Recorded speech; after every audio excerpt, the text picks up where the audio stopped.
Your Honor, just for, at some point today, for scheduling purposes, I understand Mrs. Murphy is not here.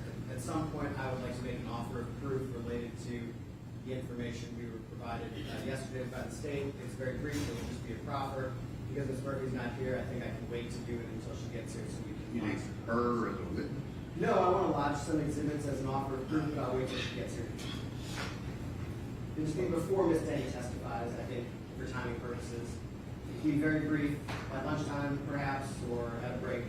Well, what if we don't get to the items the state gave you yesterday? I'm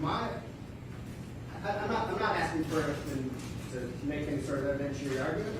My expectation, based on the conversation, is that the cross-examination will be appropriately restricted. I just want to make an offer of proof related to that prior to the same testimony. Thank you. Okay. All right, let's do this. We're.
You come up here. I wasn't sure.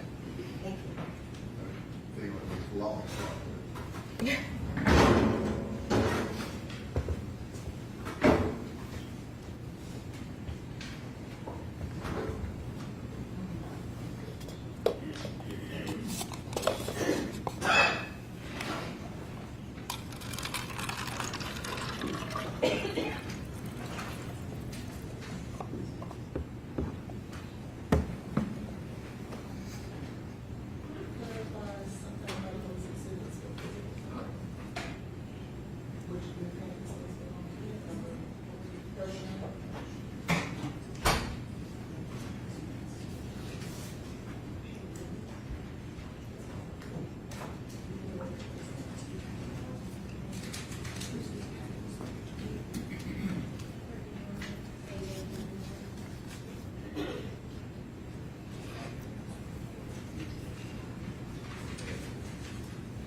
Good morning to you, ladies and gentlemen. Jury, let the record reflect all of the jurors are here and present. You'll raise your right hand and you swear to tell the truth, so help you God. Yes, I do. All right. All right. Questions on behalf of Mr. Taylor? Thank you, Your Honor.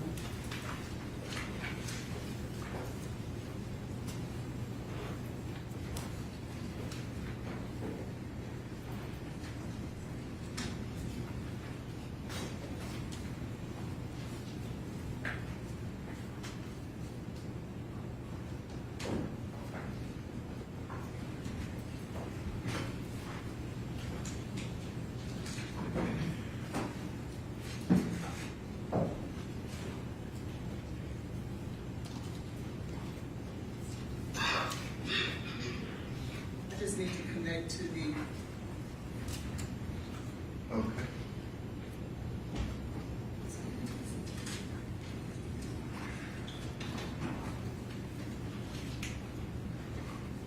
I have enough room.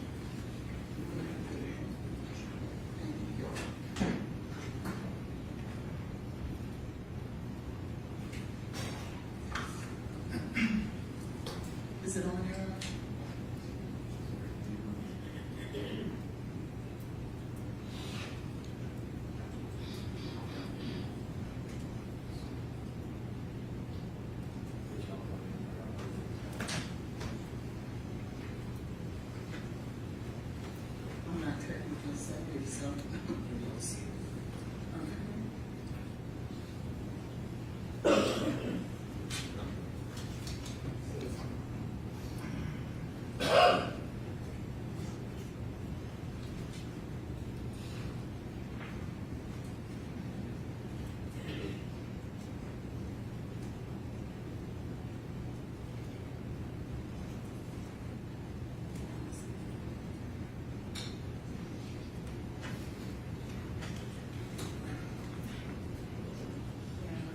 I can just use that. Don't worry about it. I don't want to hold them up, so I can just use that.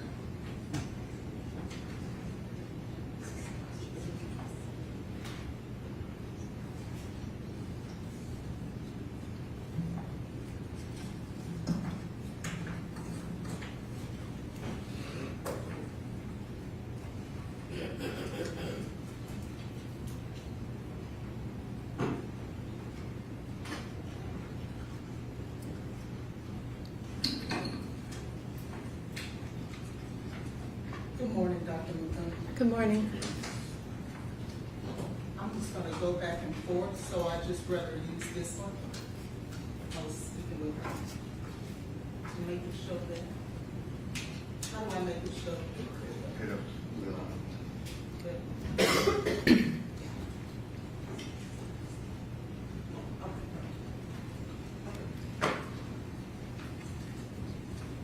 Good morning, Dr. Muthan. How are you? Good morning. Good.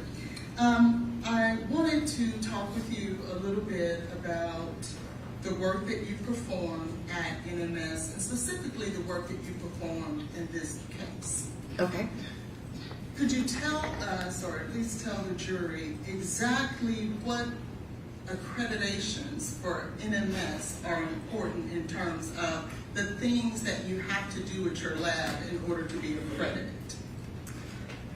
NMS has a number of accreditations because we work with so many different types of agencies, laboratories, and because we also do both clinical and forensic toxicology. So the primary accreditation I believe you're referring to is through ANAB, and it's to a standard called 17025. So ANAB stands for, it's a mouthful of acronyms, but ANSI, ASV, National Accreditation Board. And so what this entitles is that 17025 is a standard set forth on testing laboratories. It dictates rules on how the entire lab needs to be run, really. Rules and regulations on qualifications of the people who work there, the types of records we need to keep, how testing needs to be performed, documentation, things of that nature. So to be accredited, the laboratory agrees to these rules and agrees that they'll adhere to those rules and agrees to undergo surveillance and on-site assessments periodically, where outside agencies and individuals will come in and assess us to those standards and ensure we are meeting all of those standards. So that's the major and primary one, but in addition to the ANAB 17025, we're also CLIA accredited, which is a accreditation through hospitals and clinical samples. We work with the College of American Pathologists, or CAP, which specifically refers to more post-mortem type samples. And some states have their own individual requirements, and so we also meet those standards and accreditations and certifications for those individual states. Thank you. Now, are there certain factors that the ANAB require from you in order to keep your accreditation? And what I mean by that is, let's say chain of custody. Is that something that is required in order to be accredited? Chain of custody is part, yes, of ANAB standards. And specifically when we're talking about forensic toxicology, correct? Yes. And that's one of the things that are extremely important. Yes. And what about storage in terms of ensuring that whatever vial or matrix, and we learned yesterday that matrix could be blood, urine, semen, whatever it is. What about the storage in terms of being refrigerated? Is that required, that it's stored properly? It's required that you have a policy and procedure for the storage of your samples. The individual storage needs will vary based on the matrix. Right. Let's say blood. How would you store blood properly to keep your accreditation? So that's going to be based on your policy, and it can vary from whether you're talking short-term storage versus long-term storage. So short-term storage for most agencies is that the sample is still in the process of testing or may be tested very soon and readily. Long-term storage may involve being frozen. Okay. When you, let's say it's a week to a month, would you store blood in a refrigerator? Typically it is stored refrigerated, yes. Are there ever times for a month that blood should not be stored in a refrigerator? I mean, when you take it out to test it, it's going to be at room temperature. Well, I'm talking about for a month long. Let's say you're not testing it, you're not doing anything with it, and it's a month period that you're not doing anything with it. Should it be in the refrigerator? Ideally, it would be good to keep it cold, but the actual individual rules are going to vary agency to agency. A month may be a frozen capacity for some agencies.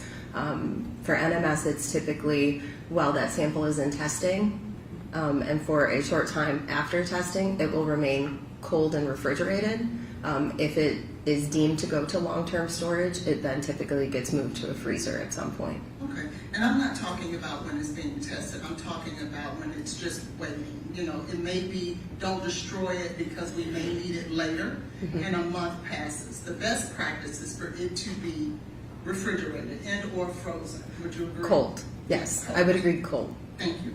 And that's very important in terms of the integrity of keeping that sample, correct? Yes. And then what about sealed? Making sure that whatever vial and or cup or tube, that it's sealed with an initial so that it cannot be tampered with and to maintain the chain of custody. Is that important? Sealing is important, but that definition varies agency to agency. So seal can be just tape over the top of a tube or over a container. It doesn't necessarily mean that it's dated and initialed, but just making sure that the container is properly closed. The cap is on tight and tightly twisted if it's a screw top cap. Just ensuring that it is tightly enclosed is really the key there. Whether it has tape over the top, it doesn't impact my testing. It could impact the interpretation depending on what happens to it. But I understand that's not you guys' problem, but I want to just make sure that the jury understands whether or not the best practice is for that vial to be sealed. Sealed in terms of the tape on top of it. and that's going to vary agency to agency, though. Those rules are independently created at those agencies, whether it has to be sealed or not sealed. Okay. Well, as a forensic toxicologist, would you say that the best practice is for it to be sealed? I would say that it's recommended. I wouldn't say it has to be the end-all be-all best practice, but it is recommended to be sealed because it helps with chain of custody. It helps answer some of those questions, but it's not necessarily required. It's recommended. But it is recommended. It is recommended. And why is it recommended that a vial should be sealed? As I just stated, it helps assert chain of custody. It helps assert that nothing has happened with that tube. It hasn't necessarily been opened since the time that that sticker or tape has been placed over the top with the in theory, some sort of date or initial on it. Okay, I want to draw your attention. And Josh, could you tell us which exhibit this is? State's exhibit, the vial of blood. In regards to the vial of blood that goes with litigation packet NMS work order ending in, well, it's 231268889. Do you see that there? The NMS number? This is the NMS number for the vial of blood for 231268889. Yeah, I just don't see the NMS number on You this don't, do you? on this No. stick. Not from this view. Right. Okay. And in regards to this, do you know, based on looking at this, where this came from? I mean, I know from my review of all of the casework thus far, Okay. because of being involved in the case, I know that this was that Myote VUH stat feb Okay. was the name assigned to the patient when they were at Vanderbilt. And you see that there's a collection date there of, can you see it from? Yes, I can. Yes, Collection date of 2/25 of 23. Do you see that? I do see that. Okay. And prior to it getting to NMS, you don't know where that vial of blood was, do you? Correct. You don't know who drew the blood. Correct. You just rely on whatever sticker is placed on it. Isn't that true? Initially, we rely on the requisition form, and we match the information from the requisition form to any stickers or information provided on the tube to verify that they go with the same case. But in regards to the individual who drew that blood and put the sticker on there, you don't have any knowledge of that, do you? Correct. And so you have to rely on what's there. Isn't that true? Correct. I want to now draw your attention to litigation packet 23126889, that's in evidence. And it is in evidence as Exhibit 42. And I want to draw your attention to pages 25 through 27 of that litigation packet. And I have a copy here for you. Sheets, yeah. Okay. Do you see where it talks about the sample information on here? Yes. And when it comes to whether or not this vial of blood was sealed, what is the answer that NMS states here? Upon arrival, it was not sealed. Okay. And so that would not be the best practice according to your prior testimony, isn't that true? It's going to vary agency to agency. So if that agency's policy is not to seal it, then this would be fully fitting in with that agency's policies and procedures. And then as we go further along to the other portion of the sample, when it comes to being sealed, what does it say? No sample seal. Okay.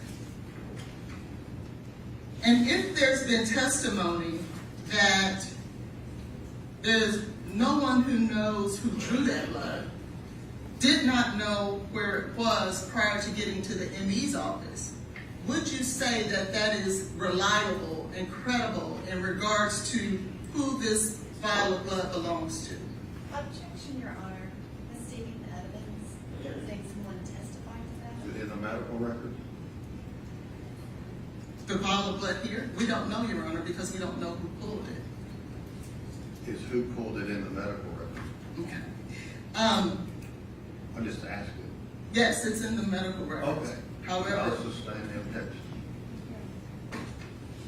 but if we don't know, or if that person has not testified in regards to, yes, that was the blood I pulled, yes, I put the correct name on there, would you as a forensic toxicologist who keeps accreditations and ensures that chain of custody and those types of things are important, would you think that that is reliable and credible to rely on? It's not going to impact my testing. Sure.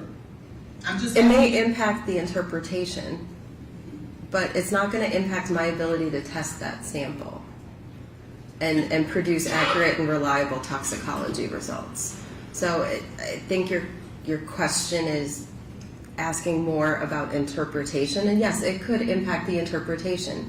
I would have to say it's possible something may have happened to it. I don't know, that's beyond my control, but it doesn't impact my ability to test that sample. Right, and I didn't ask about the ability to test it, just whether or not as a forensic toxicologist that would have been the best practice to maintain the chain of custody as well as making sure that it's sealed. That's all I'm asking. Objection, Your Honor, the chain of custody was maintained. Yeah, no, it was not. And so I just want to ask the witness the question. You won't argue back and forth. So, Sustained fair enough, Your objection. Honor. In regards to the testing of litigation packet 889, you in fact at some point signed off on that, did you not? I did. Okay. You weren't the one, though, would you agree with me, who actually performed the testing? Correct. Can you tell us what is required in the actual testing of that vial of blood from 889? Do you have the report that I could refer to? I can. I want to give you, specifically I'll draw your attention to page 37 of that same litigation packet. Would the procedures here be an example of what has to be done when you are testing a vial of blood?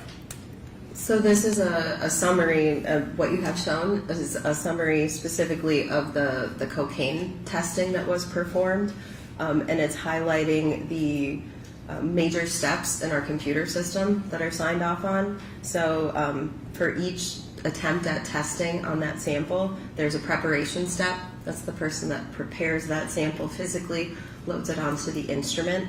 There's an analytical step. So that's the person who's actually reviewing that data initially as it comes off of the instrument to ensure that the run is proceeding as expected, the controls are performing as expected, the run is acceptable. And then there is a final review step. It has the abbreviation BREV there. So that is a secondary technical review by another authorized analyst who also went back and reviewed that data and ensured the accuracy of the result in the run. Okay, and then I want to take you a little further down where it says lab ID test. Now, is that more testing on that same vial of blood, or is this a different test? It's a different test. You can see in that gray band there, the test name was Designer Opioids.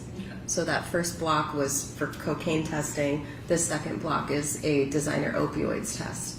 And just so that we are aware, fentanyl is not a designer opioid that would be tested for. Is that correct?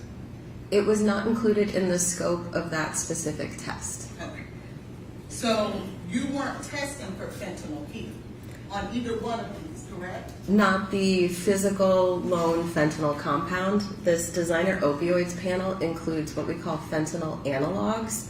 So they're related to fentanyl, but they're not physical fentanyl. They are separate drugs entirely. Correct. And then I'll take you down to where it says liver tissue. Here, that's another test that was performed as a result of the litigation packet 889, correct? Yes, just to be clear though, this first band where it says tissue requires homogenization, this is a process step. So we can't physically test a piece of tissue. We can't put that on an instrument. It would clog up the instrument. We need to create a format for it so that it's liquid and can actually be put onto an instrument. So homogenization is just the kind of fancy term for saying that it was blended. We usually add some liquid or buffer, water buffer, and homogenize it and create it in a format that is more liquid and is more easily and readily available to go onto the instrument. And it is a process and a step in the series of testing this liver, correct? Correct, and that's why you see, if you go down below that very final gray line down there, when we do that homogenization, we actually create a new container and a new ID because we didn't use the full liver tissue that was submitted. We only cut a portion of it to create a homogenized sample. And so all of those things are required in order to reach a result for that vial of blood and that liver tissue, correct? For this case, yes. And then after that, once you guys complete those entire processes, everything that was done, every test, every run, all of that is created in a litigation packet. All of it is documented in a litigation packet form, right? Yes. Now, when you sign your name to this toxicology You didn't do this particular testing, did you?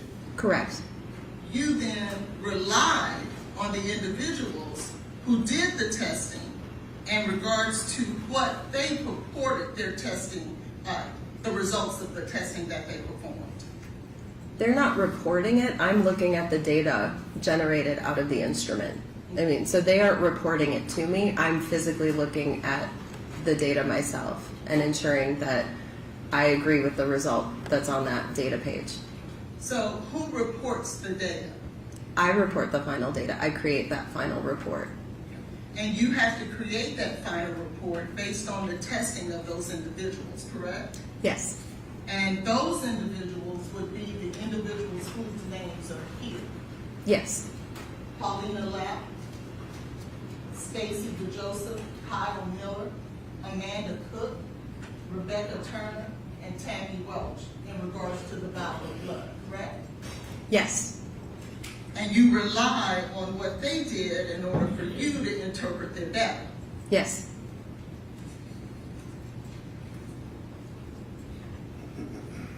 What all do you have to do in order to interpret that data to then sign your name and co-sign on whatever results they find? Are you asking specifically? What are you asking me to explain there? Before you sign your name to that report, Mm-hmm.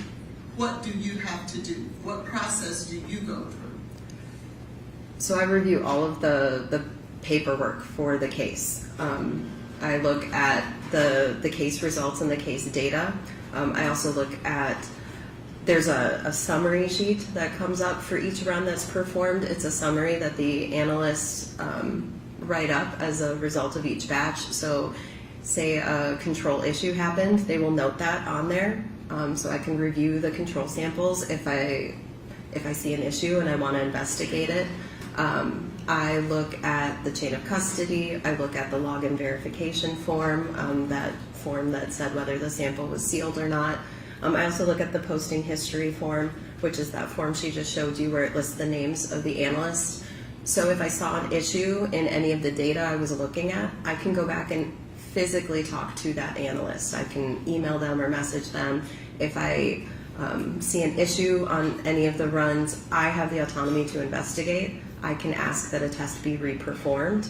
If I don't agree with a result or I'm questioning a result, I have that autonomy just from doing the review of the sample.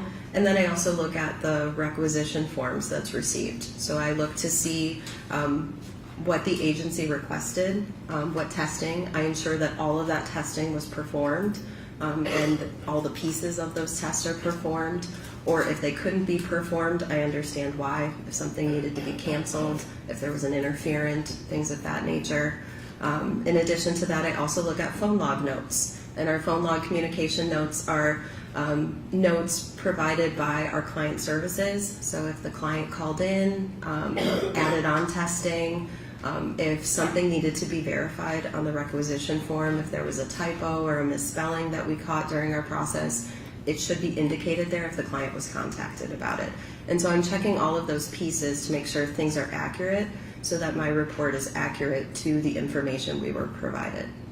And about how long would you say that process takes? It varies depending on how much testing was performed on a case. It really does. And in regards to litigation packet 231268889, about how long would you say that process took for you to review all of that data, adopt it, and then sign your name to it? We had discussed this previously in previous meetings. Based on timestamps, it looked to be an hour or just under an hour, but I do question whether the timestamp on the note requesting that I review the case is an accurate portrayal of when I was first asked to review the case. It had been discussed that I may have to review this case previously, so I had been looking at the case and the case data prior to the official request coming through. So I'm not clear exactly how long it took me.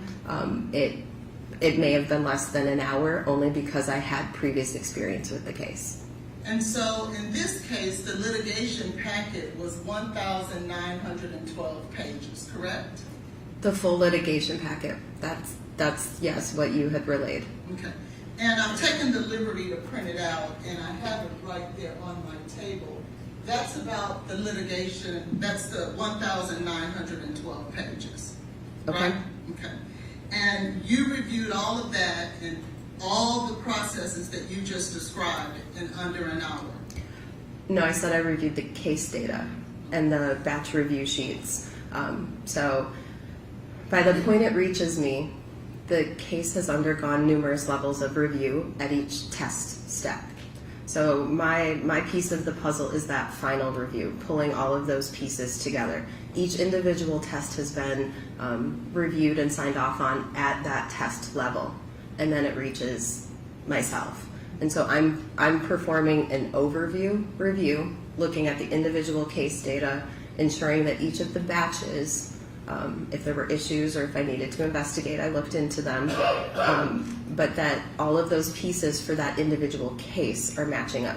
Your litigation packet is going to include a lot of extra information, including all of the data for the quality controls that were run, the full list of cases that were on each batch, along with the case in question. So that is partly why my review takes less time. I'm focusing just on a single case, not the full batches each time. Then it will require you to rely on summaries done by the individuals who actually performed the testing. Right, and as part of accreditation, if any issues come up, those analysts are authorized and competent and trained in each of their individual tests, and they have to follow those standard operating procedures. So they would physically have to note that something happened, or that something went awry, or that they saw an area of concern, and then it had to be vetted and evaluated, or the proper step followed. So say a quality control failed, they would follow the standard operating procedure, which may be to re-inject the sample, it may be to repeat the whole test. It varies depending on what the issue is, but they're following their standard operating procedures, they're following their training. I need to blow this up, and I don't want to hit a button I shouldn't hit, so. Expand it, you mean? Yes. Okay. Yeah, technically, there you go. We see here in this litigation packet, here's your number, 231268889, that in preparation for trial on March 12th of 2026,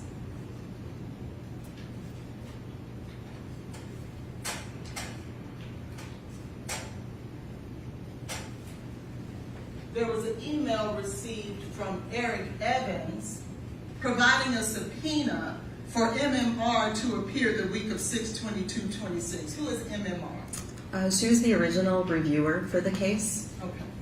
And we see then that on March 19th, which would be about 7 days later, there was an email received from ADA Jan Norman asking that the case be placed in the queue for KYM for review. Who is KYM? KYM is my computer initials Okay. for using our computer system. Okay, so that's you. That is me, yes. And then we see on 3/20 that there was an updated report signed by KYM, which is you, and a current CV provided to ADA Norman, correct? Correct. And then if we look at, I'm sorry, can you notate the time on March 19th that the email from Ms. Norman came through, from ADA Norman came through? That's when this was recorded in this communication log. I don't know when the actual email was received from ADA Norman. Okay. It may have been earlier in the day. Okay. So what time do we have there? The time on this communication log says 2:02 p.m. So that's when it was entered onto this communication log. And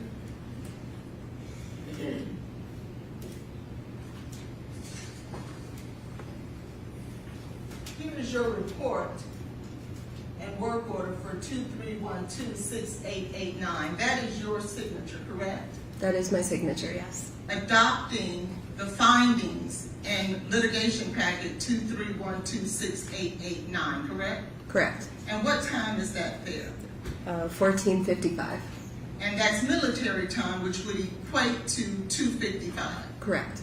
So between the time that it's documented on this email at 2:02, we're talking about 53 minutes. Again, the communication log that was noted at 2:02 p.m. I don't know physically when ADA Norman sent the email and client services received it. It's possible they received it earlier in the day and they notified me that this was coming down the pipeline, and I may have been reviewing it earlier. That just may be the time that they physically documented it in the communication log. We document things in the communication log when we're able to. I sometimes, it's a couple hours after I have a phone call with someone. It's not necessarily right at the moment that call occurs. But there's no documentation to anything like that here, is it? They're documenting appropriately that they received communication. And if you look up, it documents 114 to discuss timelines. Received email from Tracy Houston. It doesn't give another date, does it? Another date for what? Different than the date that's on the side here of 120, in this instance, 123:26. It occurred that day. It may not have occurred simultaneously at that time. I now want to draw your attention to litigation packet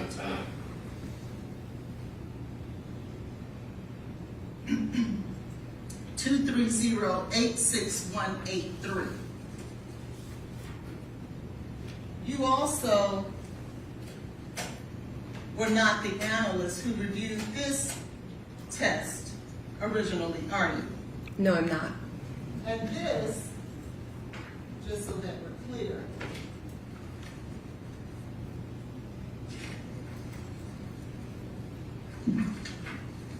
is a test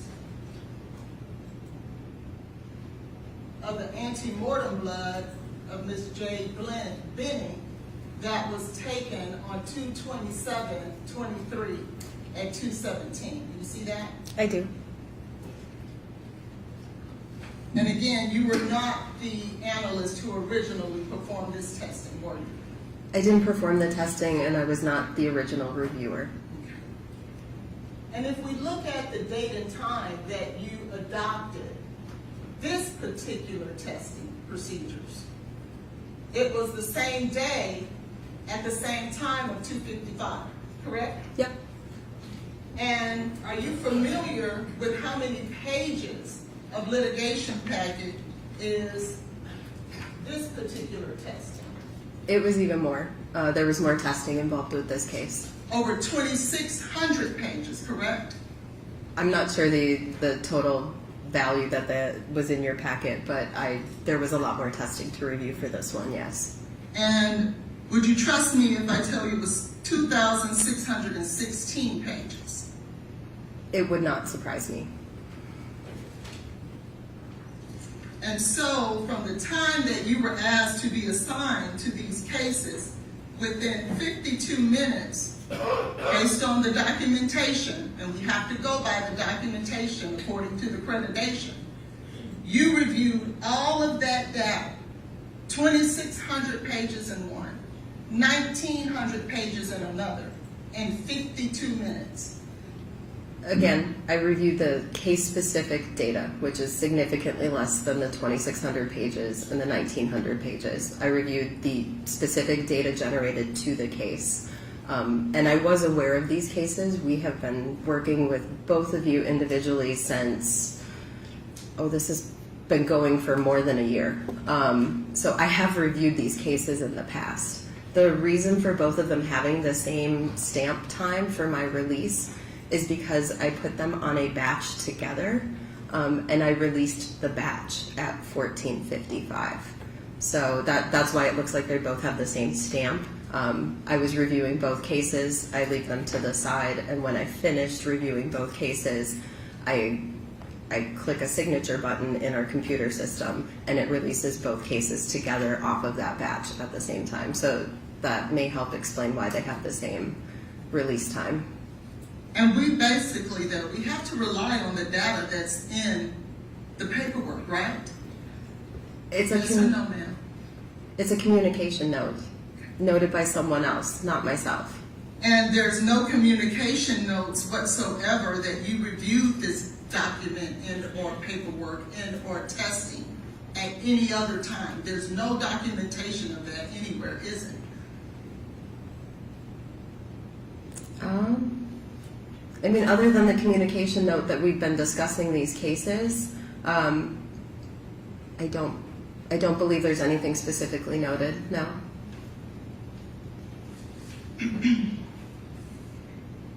I now want to draw your attention to the testing of the comforter. And that work order is 23129285.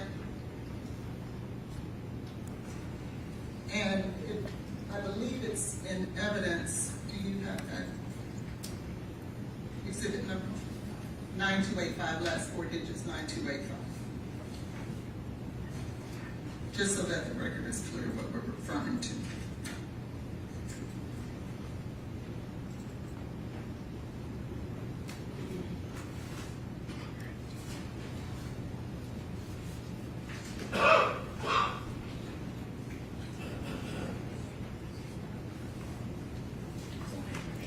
This is exhibit, 46 is her report on that. yes, this is exhibit 46. And this is the comforter that we've been talking about, correct? Yes. And the testing that you performed on that comforter, there was some talk yesterday about numbers and concentration levels and things of that nature.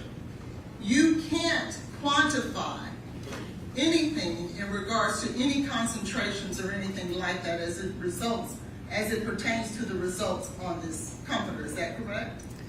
Quantitation should not be done. No. And so anything that was said to the jury about how much was found of BZE and or cocaine, none of that should be considered because that's not what the purpose of the test was. And you guys don't do that in regards to this type of testing. Is that correct? I would say it's fair to say that we needed to repeat the testing under dilution to ensure the accuracy of the result, but to rely on a specific number would be inaccurate. So the testing was repeated on dilution to ensure that all of our acceptability criteria was met for the data. When we ran it undiluted, some of the acceptance criteria was not met, which is why we had to repeat the test. But to rely on a specific number, I would not rely on a specific number from that, the values generated there.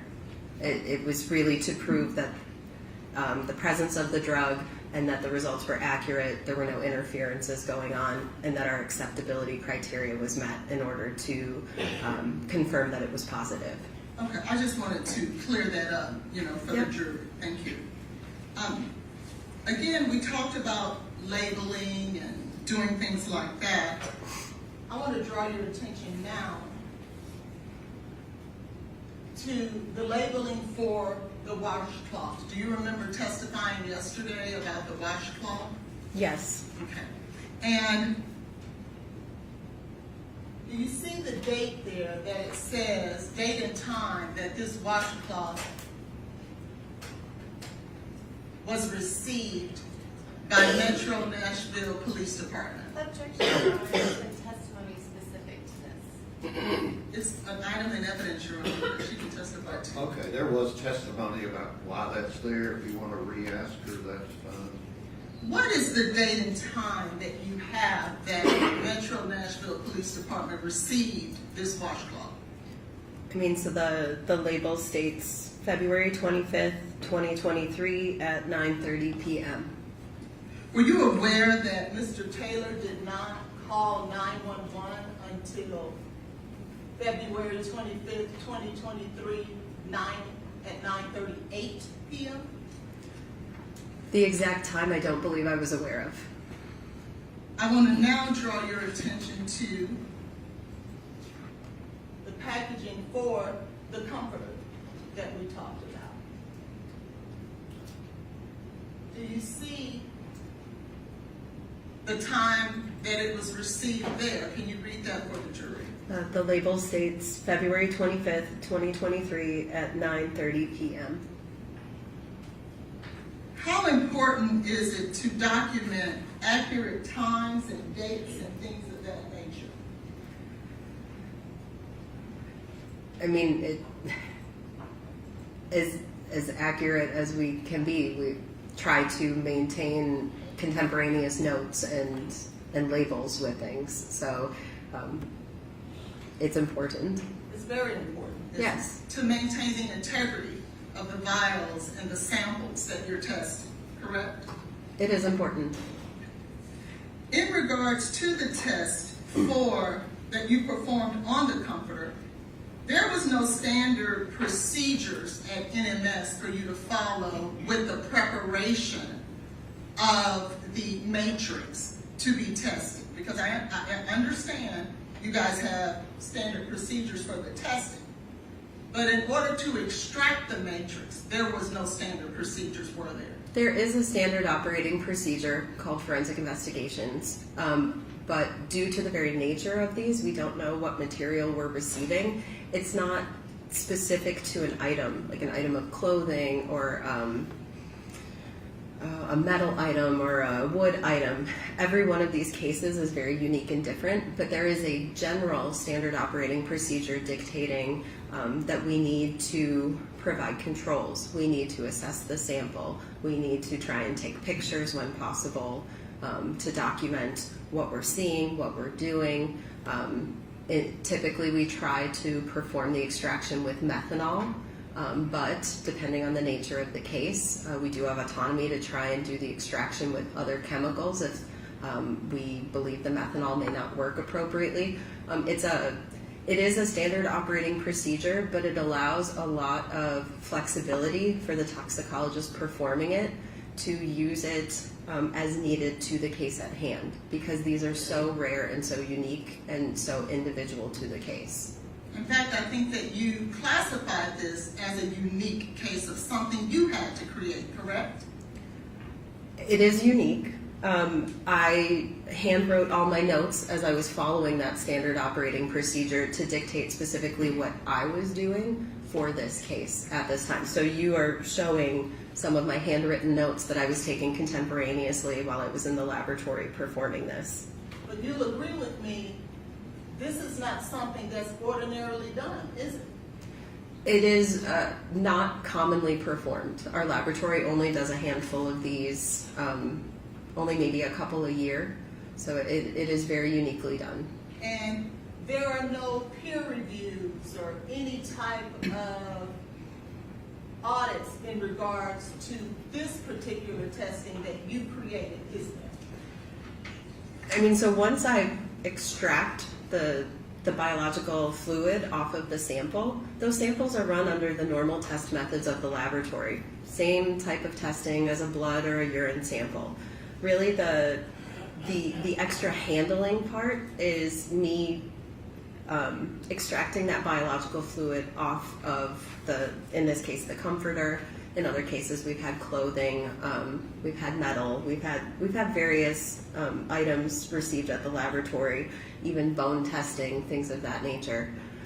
So it is going through a validated test method, and then me running these extra control samples are ensuring the acceptability of the extraction method, proving that I have successfully extracted drugs from that item of clothing at the same time. However, you'll agree with me that extracting the very matrix that you're testing is one of the most important parts, right? It's very important. We need to be able to separate the drugs from the matrix. Exactly, and so that is the part that has not been peer reviewed. I disagree. Okay, this has been peer reviewed prior to you doing it by someone? I'm not understanding your definition of peer reviewed. Has anyone, well, let me back up. When you are accredited, there has to be reviews by your peers that what you are performing is up to the proper standard. Is that right? Correct. Yeah. Okay, and so that's what I'm asking. That hasn't been done in regard to the extraction of the matrix from this comforter. No one peer reviewed it prior to you doing it. The acceptability of the controls run in parallel proves that this worked correctly. That is the review process there. The controls run in parallel at the same time as the case sample are proving the acceptability of this method. I understand, but that wasn't my question. It hasn't been peer reviewed by anyone prior to you doing it. But that would be true of all cases and samples then in an extraction by your definition of peer review. If a blood test is run, there's no one peer reviewing that blood test at that exact time. We run those control samples in parallel, and that helps ensure the accuracy of the run, the accuracy of the result, the accuracy of the extraction. Dr. Methune, you're not saying that every other process at NMS, when you are reviewing that vial of blood, has not been peer reviewed. You're not saying that. No, I'm not. That's why I'm saying your definition of peer reviewed is misleading. We have published on this process. There are other similar processes in toxicology that use very similar methods, something called dried blood spots. So it's blood that's dried onto a piece of thick cardstock paper, and then they will punch out those pieces of blood-soaked paper, release the blood and the drugs from that paper, and test that. That is a common toxicology test performed. It's also similar to things like sweat patches. So it's a similar technique used in a lot of other toxicology testing. And there are controls run in parallel there as well. And it's the accuracy of those controls that proves that the extraction process worked, the testing is working, that if drugs are present, I am able to pull those drugs out of that paper or fabric or whatever the matrix might be at that point, and perform accurate toxicology testing. Well, let me use a better term. How about validated? Has it been validated? Yes or no, Dr. Methune? Has it been validated? What is it? The testing procedure that you created to test that comfort, has it been validated prior to you creating it? The test method is validated. It's the same test methods used in the laboratory. Who validated it? If you just created it for this particular comforter, then who validated it? I didn't create the test method. The test method is the instrument method and that process. I'm speaking about the extraction of the very matrix from that comforter. I understand that once you test it, that's a validated peer-reviewed process. That's not what I'm referring to. I'm referring to the method you created to pull the matrix from the comforter. Has that been validated prior to you doing it? I'm not sure how to answer that question. It is the controls in parallel are proving it's working. We don't validate individually an extraction method. The extraction is usually part of the test method and procedure as a whole. So running those parallel controls and then running it on the validated test method, something that was developed in the laboratory and has run thousands and thousands of samples and worked accurately, that part has been validated, but as far as I know, we don't typically validate just an extraction portion of a procedure. Okay. In regards to this particular test, and to that point, there were several things that were found on this comforter originally, wasn't there? Are you referring to the pink kind of solid particles? No. Oh. I'm specifically referring to the fentanyl that was found, correct? You're referring to the findings, yes. And the cocaine? correct? Yes. Yes. And the BZE, correct? Yes. But there were other things that were originally found as well, wasn't there? You're gonna have to reference that for me.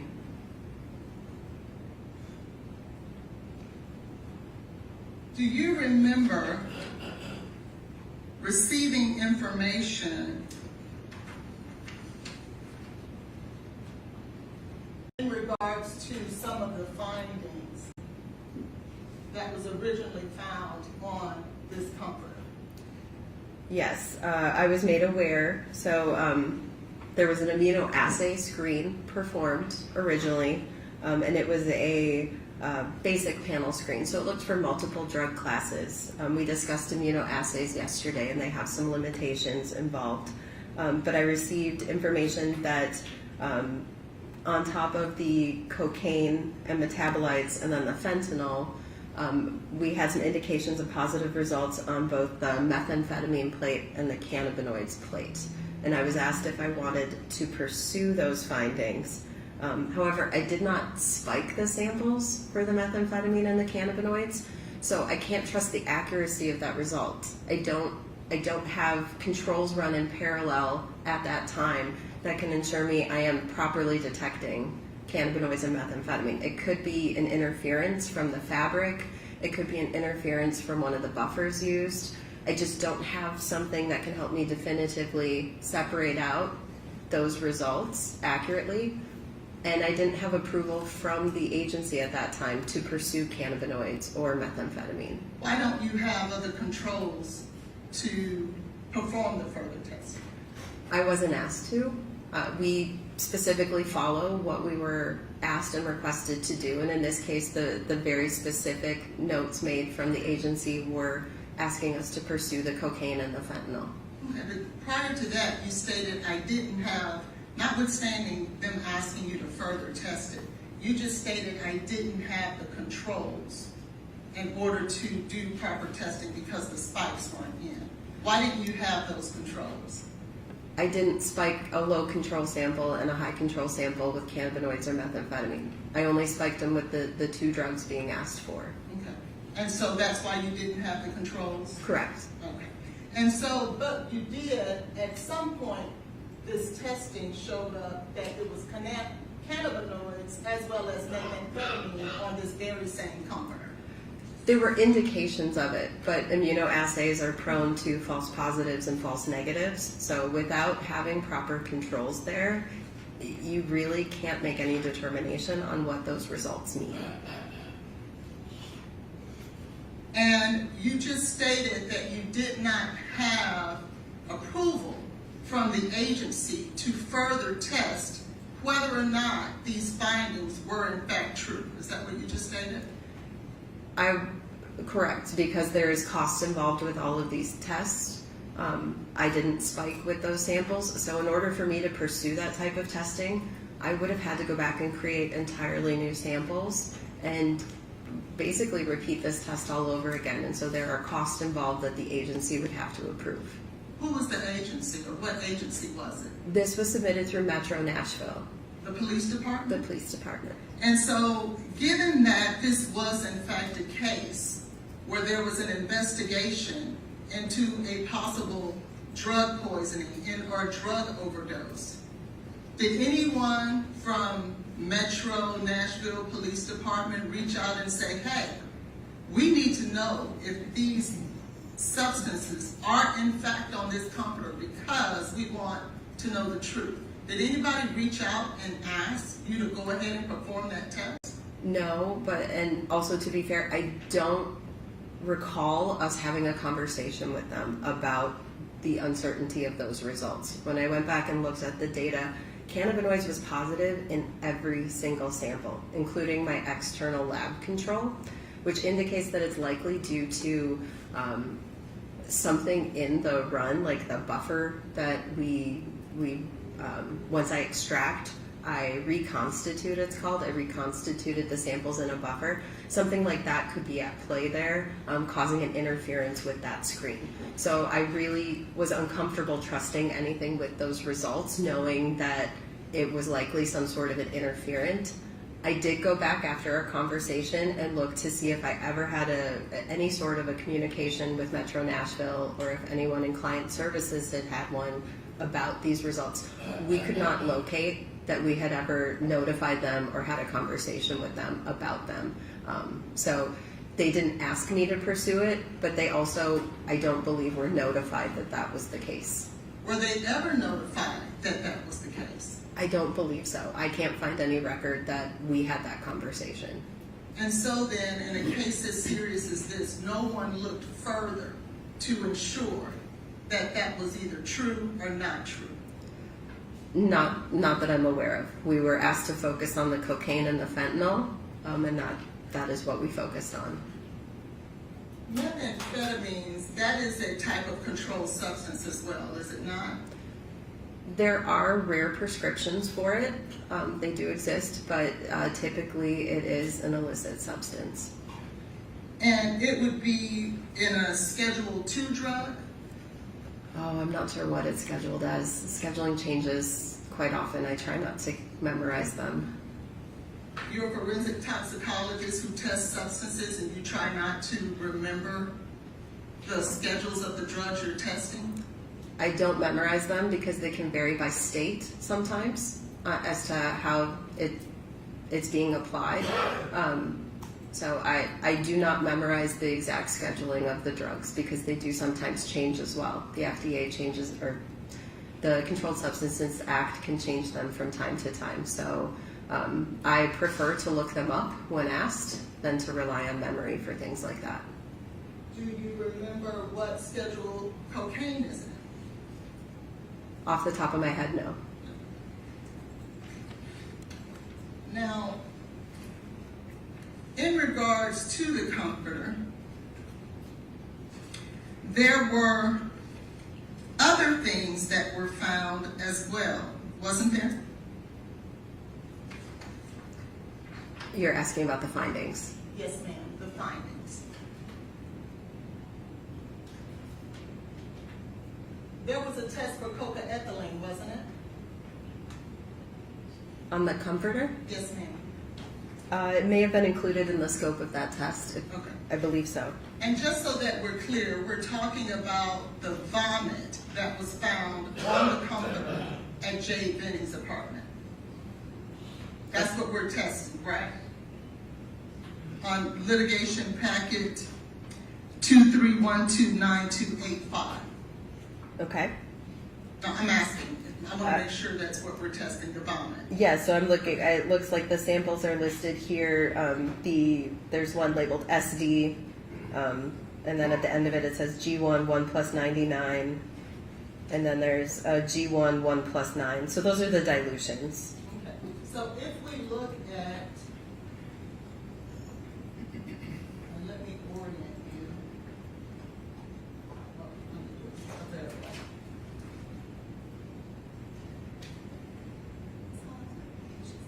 This is going to be, I'm sorry, page 789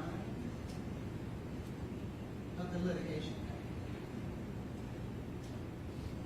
packet. Do you see that 007? Yes. And just so that we are clear,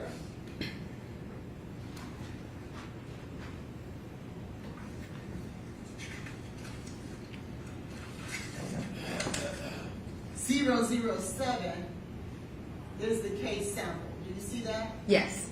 And the case sample will be the exact piece of fabric created with the vomitus on it, correct? Yes.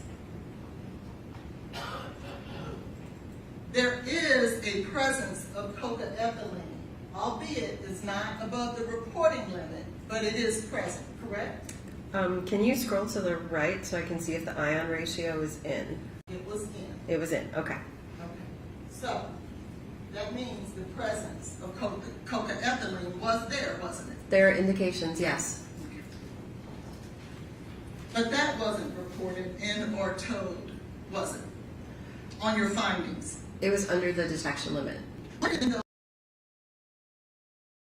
State that coca-ethylene was present, albeit it was under the detection limit. But just so that we have a clear picture of what's going on, wouldn't that be important? But that would go against reporting standards. There was also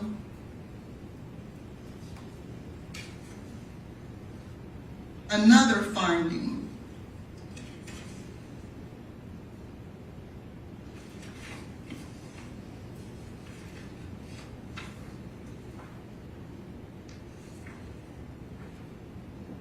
Page 450 of the litigation packet.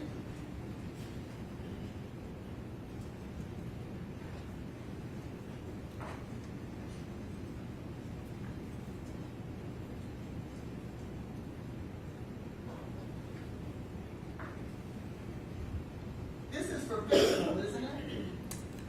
Yes, that's the fentanyl quant. And you see where I've marked there. There's also a finding of fentanyl in the vomitus, correct? Based on how low this is, I would want to look at the chromatography there and ensure it wasn't noise. That's very low.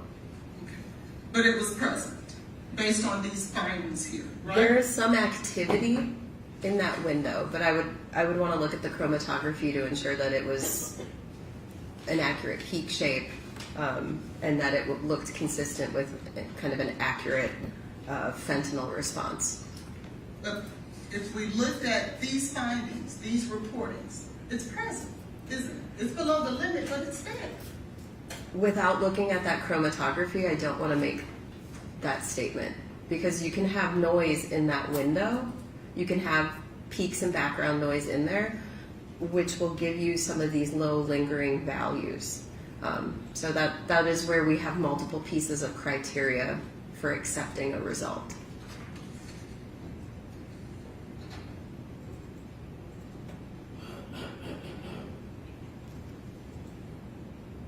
So if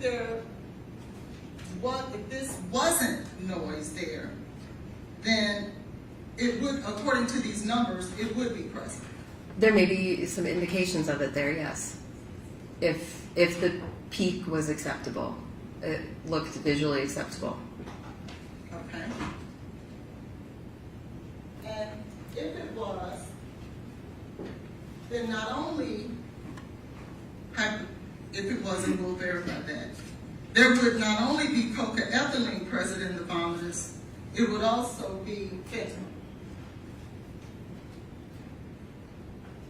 Based on the totality of the case, I would say it potentially means presence of fentanyl across that comforter, just because we know that there was a fentanyl presence in that negative control located other places on the comforter. I can't necessarily state that it was in the vomitus itself. Okay. And in fact, you're right. In another spot on that same comforter, in another place, you found fentanyl. Yes. And this was before Ms. Benning ever went to Vanderbilt, correct? I have no idea when the comforter was collected.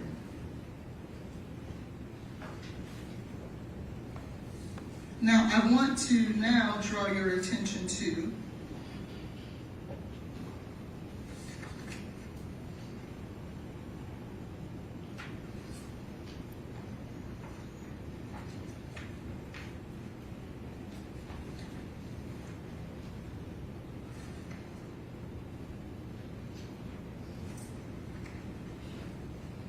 NMS work order 230-78883. If you look at the original report for litigation packet 230-7883, what is that representing in terms of the matrix here? This is a urine matrix. And what's the date on the collection of that urine matrix? It was provided to us as February 25th, 2023 at 22:59. However,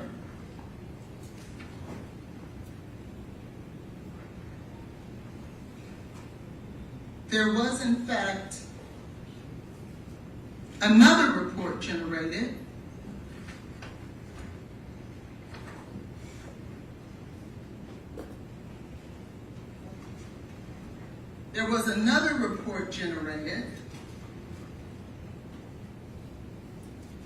just some 10 days before trial started. Do you see that? Yes. And labeled corrected report. Do you see that? Yes.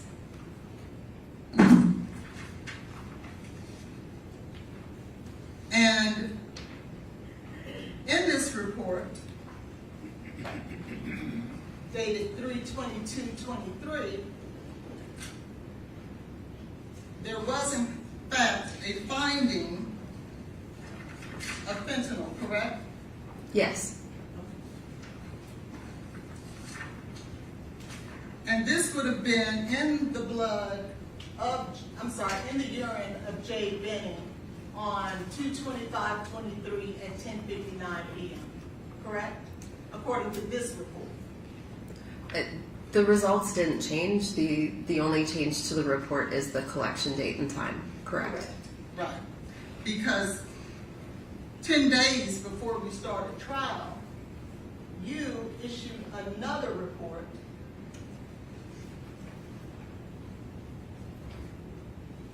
that's your signature, correct?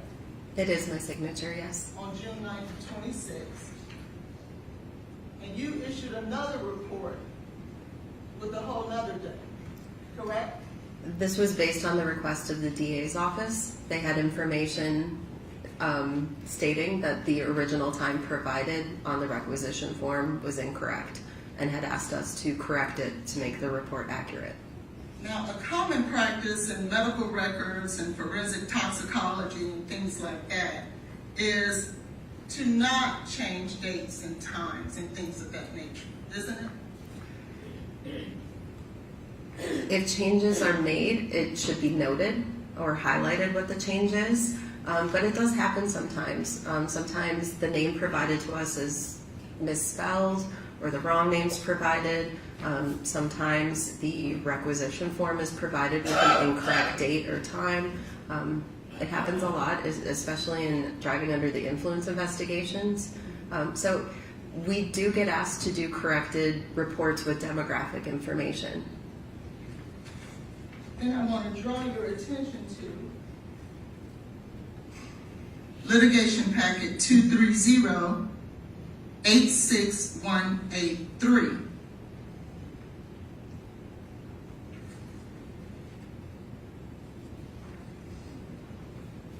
And that is the report that we talked about earlier, where you issued a new report as the new analyst simultaneously with the report ending in 889. You remember us talking about that earlier? I do.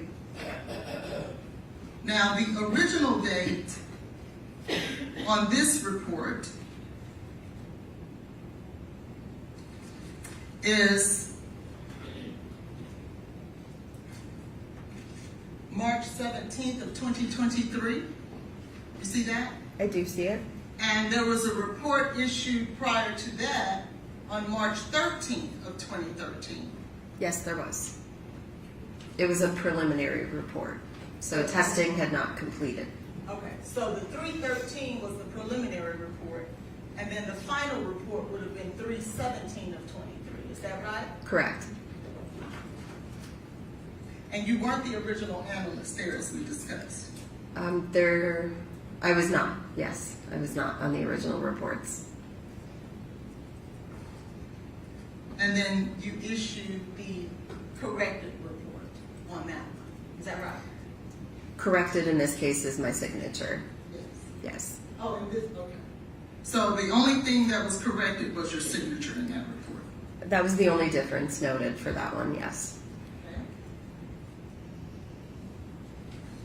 Now I want to draw your attention to, let me find it.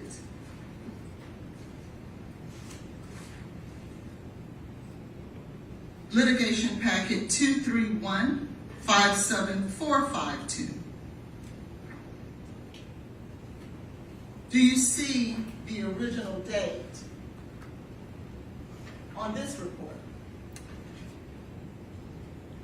So the original date would have been June 8th, 2023, and then the supplemental report was issued June 21st, 2023. Okay.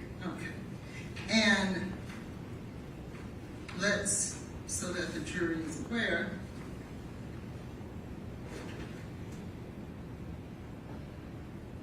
there is fentanyl present in this report as well, correct?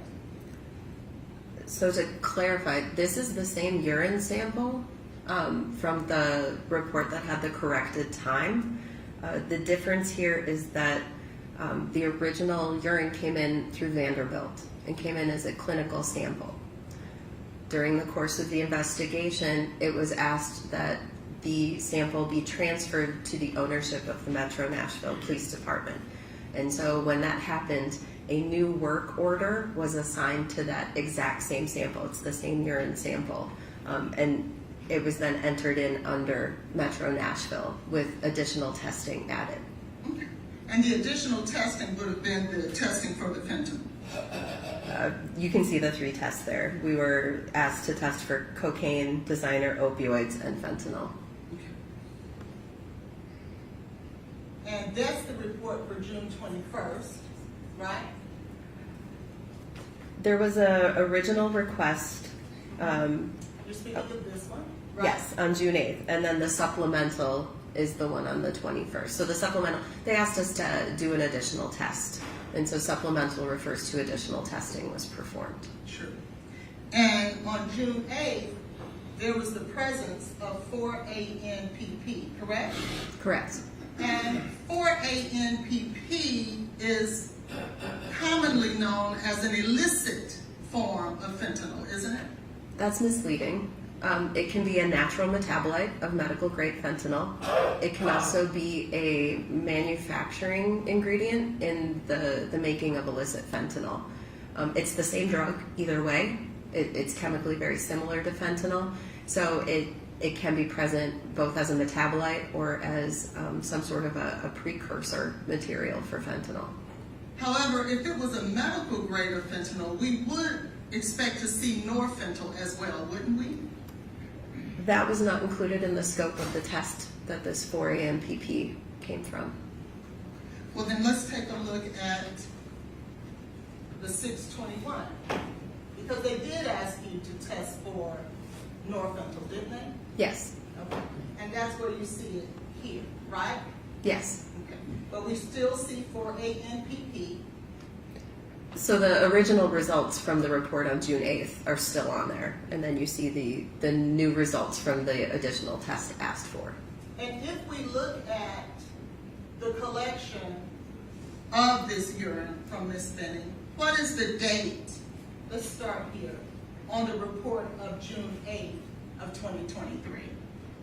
So it was the date provided originally from the original submission from Vanderbilt. It was dated as February 25th, 2023 at 22:59. And then on June 21st report, what is the date of the urine that was collected? It's still the same date, February 25th, 2023 at 22:59. And we talked earlier that you rely on whatever the matrix or the vial that is sent to you and the sticker that's placed there by the agency that sent it to you, correct? To fill out this portion of the report, Yes. this is based on the requisition form. But if you see there's a note underneath with the status of the urine, it said it was thin and brown with a chunk. We also noted that there was some additional label sticker on that urine container. And this is something we do with forensic reports. Now, let's talk about that. A brown chunk within urine. Urine is not commonly chunky, is it? Not commonly, but you can see a wide variety of things in urine if you do enough urine testing. It can be different colors. It can have infectious colonies in it. If someone has an infection, there can be some pretty strange and unusual things in there. But it also could be because it wasn't stored properly, and as a result, a buildup of bacteria or something formed within it as well, correct? That's what I mean by colonies. There could be something in there, yes. And then that would yield it questionable about whether or not we should even be relying on these tests, right?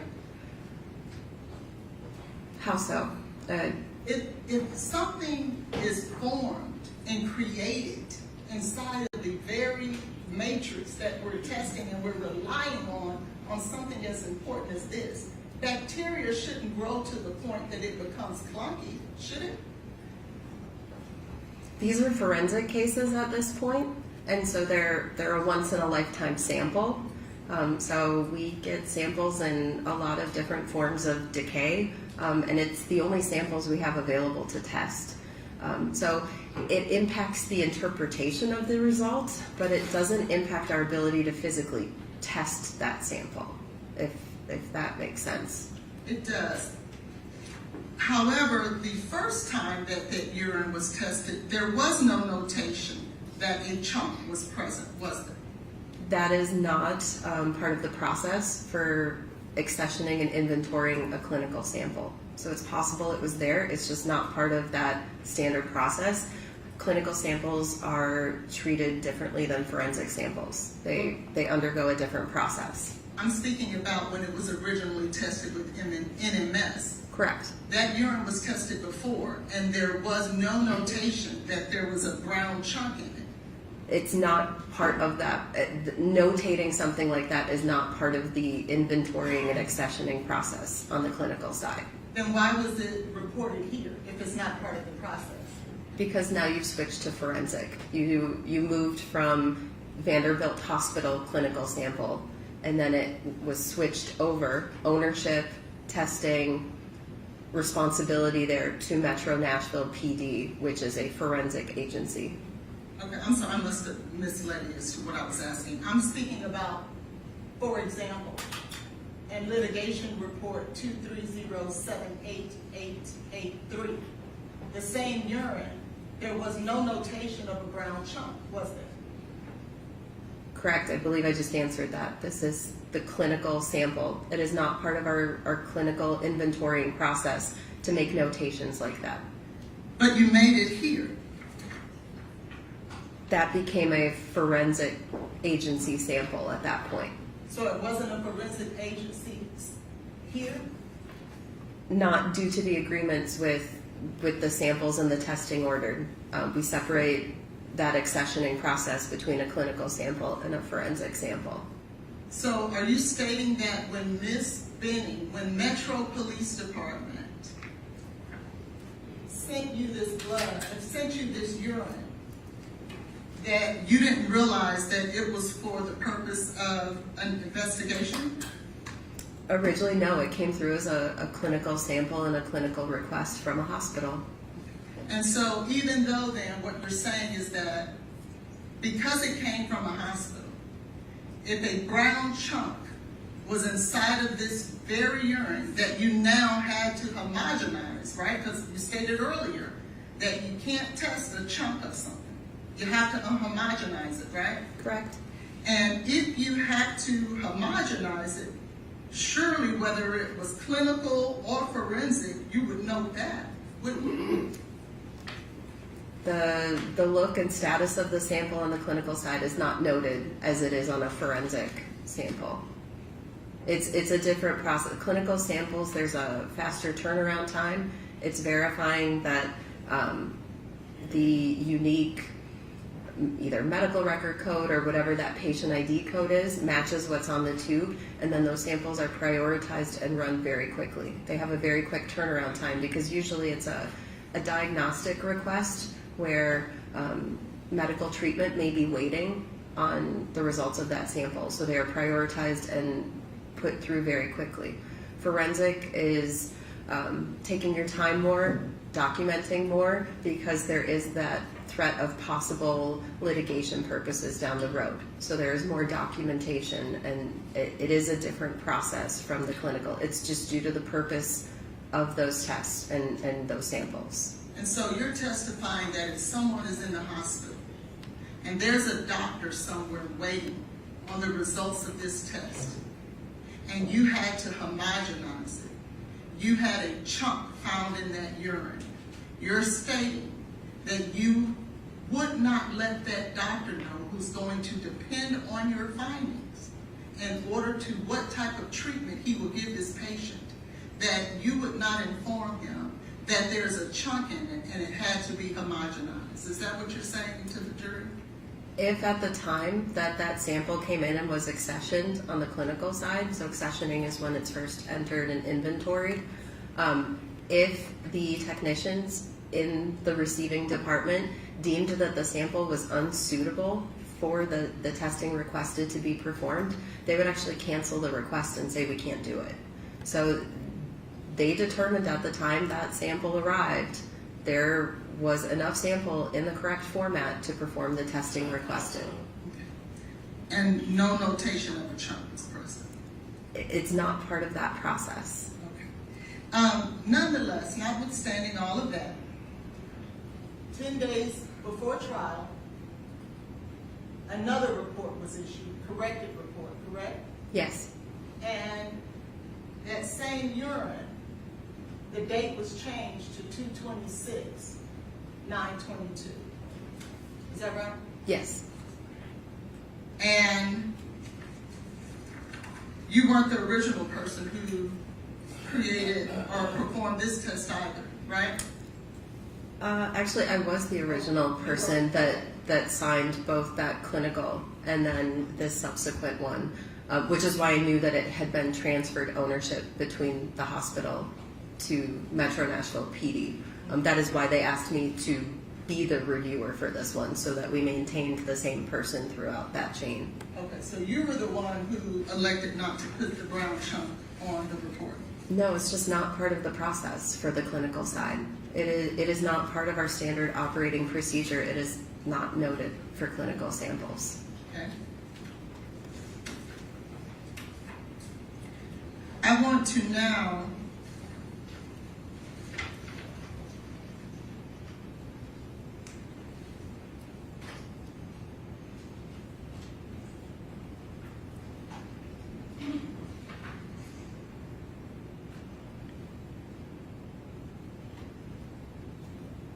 take you to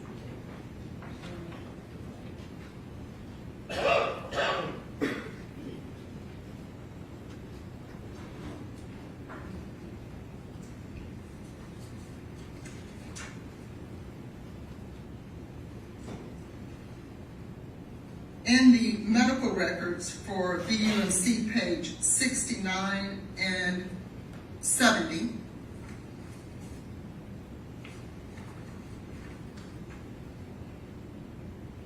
do you see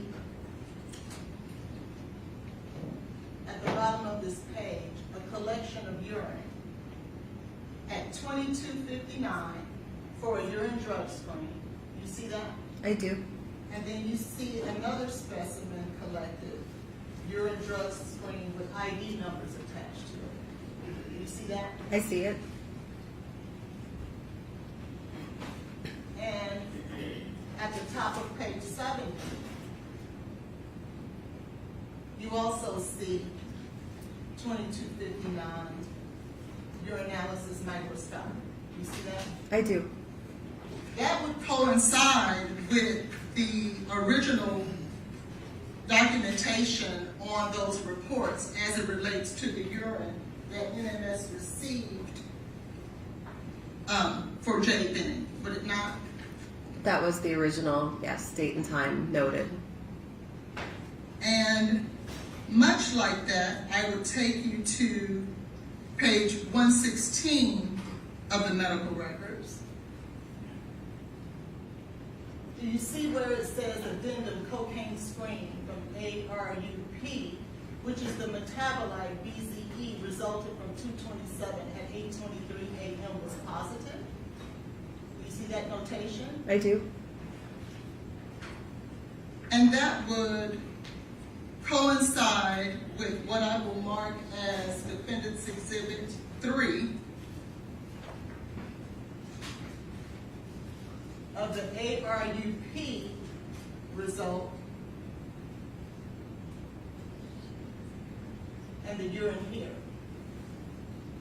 227, do you see that? I do. Much like we just saw with, Okay, we'll mark exhibits, Oh, they won't okay. be defense exhibits, Oh, they'll just be in number.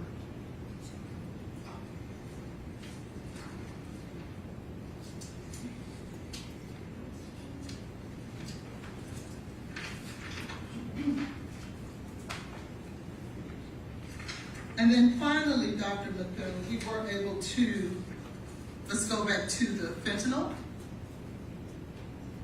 And remember you stated that you wanted to look at the windows and the peaks in the windows? Yes.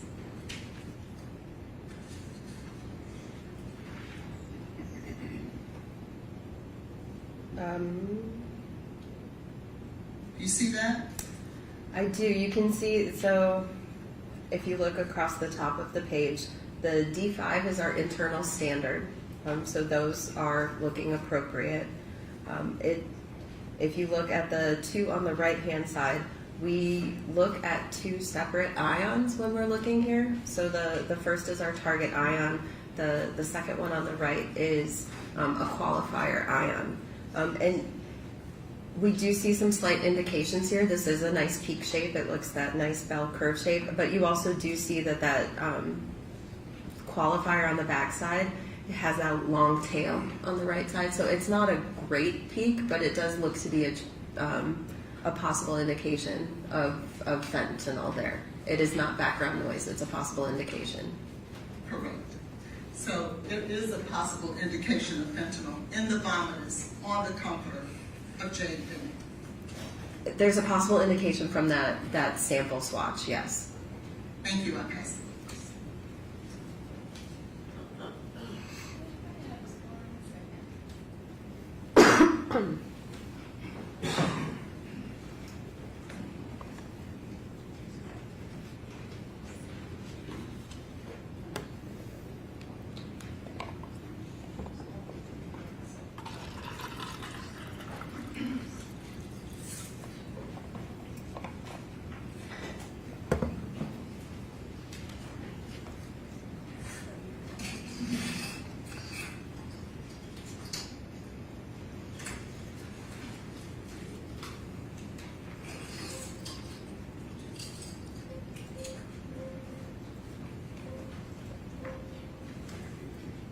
You need to read your rep.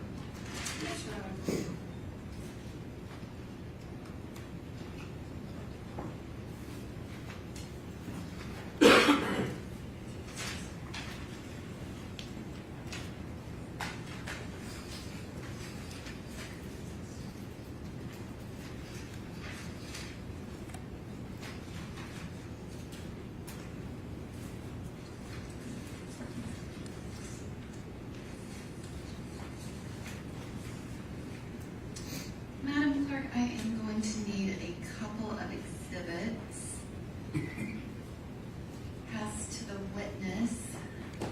Can we have exhibit 34 and 39?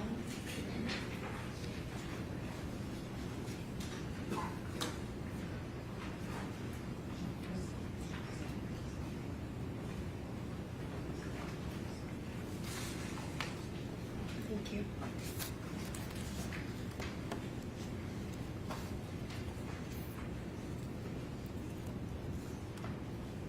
Dr. Mithun, you've just been handed exhibits 34 and 39. Exhibit 34 should be the CFSRE report 00-92. And then exhibit 39 should be the NMS litigation packet that begins with a 15-page report. And I don't know if they left the post-it on the analysis requisition form. It's still there. And yesterday you testified to this on direct, and we kind of synced up the two NMS work orders on these two separate reports, and you said that they matched, correct? Yes. And then I asked you to look in the litigation paperwork so that you could verify the very specific specimen ID from Vanderbilt University Medical Center. And you were able to do that, and we talked about the specific barcode and that there was a specimen ID, and that was something very specific to this requisition form. Is that right? Yes.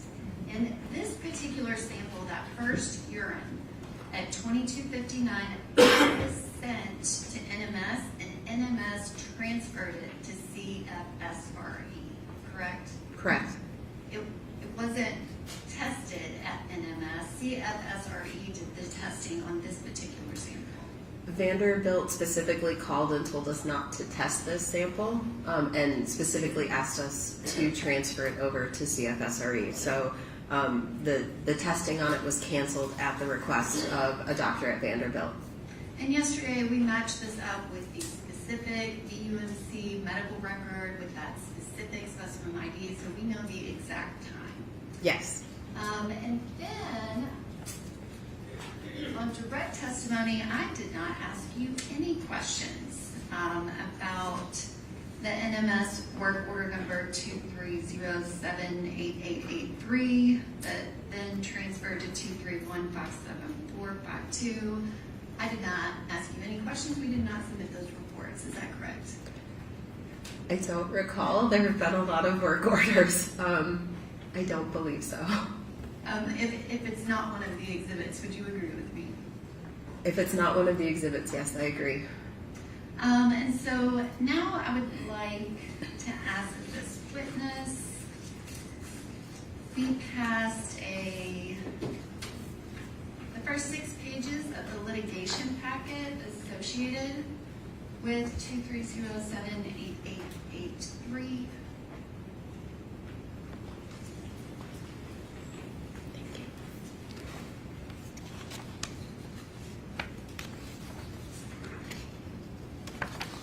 And if you could go to the last page, which is the 6th page.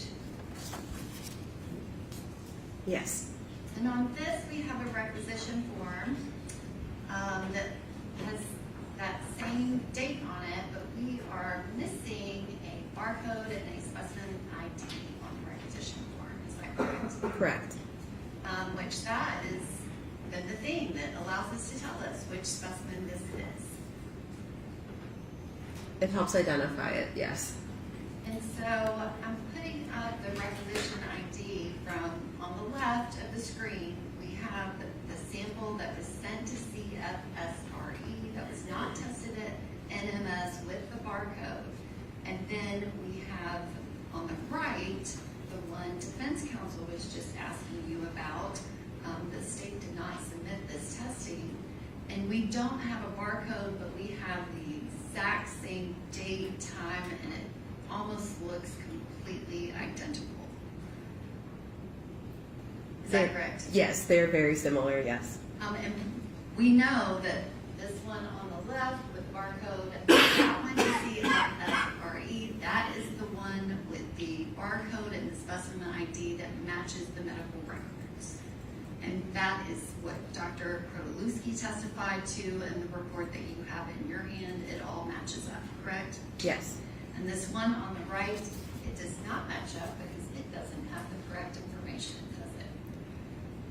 It doesn't have additional information. And you were asked recently to update the report because the report had a collection time that we knew was incorrect. Correct. And so if anyone were to submit the NMS reports during this trial, the one thing we knew is that date and time was not right, and we did not want it reflected on the report that would go into evidence. Is that correct? The original released reports were deemed to have the incorrect time, so yes. Is it correct, Dr. Minton, that we actually discussed that well in advance? It was just when we were getting close to trial, we realized the report itself had never been changed. Yes, we've been discussing this since at least October of last year. And part of that is why additional tests for fentanyl were run, just to ensure that that first urine and that first blood that only had cocaine in it, that everything was correct, and all the subsequent testing that has cocaine and fentanyl, that is all after medical treatment. It was not always clear why they were adding extra testing at the time they were doing so. So now in the context and years later, having that information, it makes more sense. From my side, I only knew that they were asking us to add fentanyl at the time to verify if fentanyl was present. So in the context of time passing and understanding more of what happened here, it makes sense why more of that testing was added and why it was transferred over the way it was.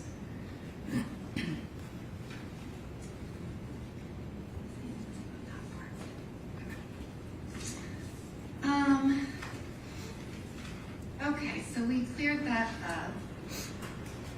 Let's go back to the comforter.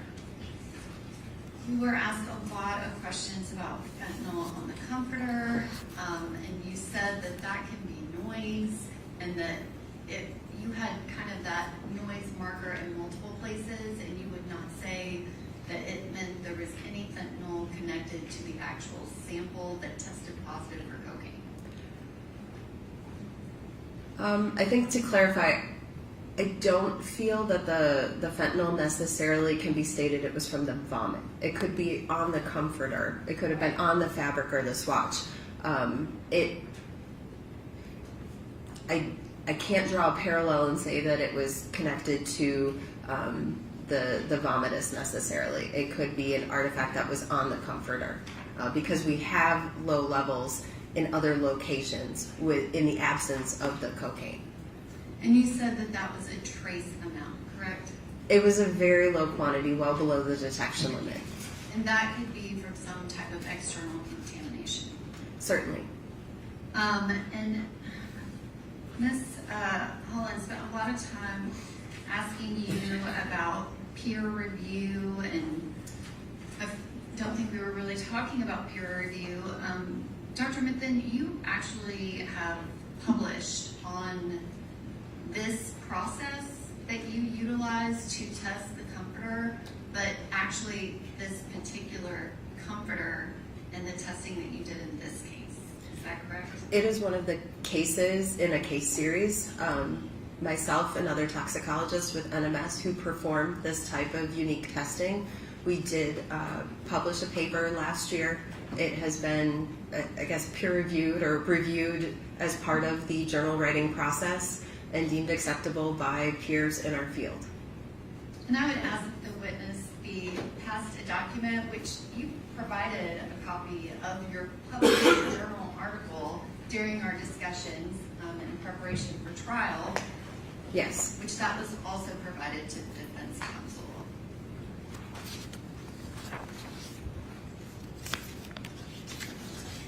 Yes. And so the questions about your handwritten notes, that is your process. That is something that is unique because not very many people do it. Is that correct? That's fair. Yes. And we've talked about the fact that many times that as a forensic toxicologist that you might do that re-review and create your own opinion, do the analysis again, have your own expert opinion, and then you recertify a report. But this process is very unique and specific. Is that right? This one's very unique. I mean, it's still technically reviewed by another toxicologist who is authorized to do this type of testing. So I'm not just putting reports and results out there without other individuals looking over what I have done, the conclusions I have made, and technically reviewing them and administratively reviewing them to ensure the accuracy of that report that I put out. And you did that particular testing. You did some other testing in this case, and we did make a request of you if you could come to be our one witness, that we wouldn't have to have a minimum of 3 people from NMS testifying about the same testing. Correct.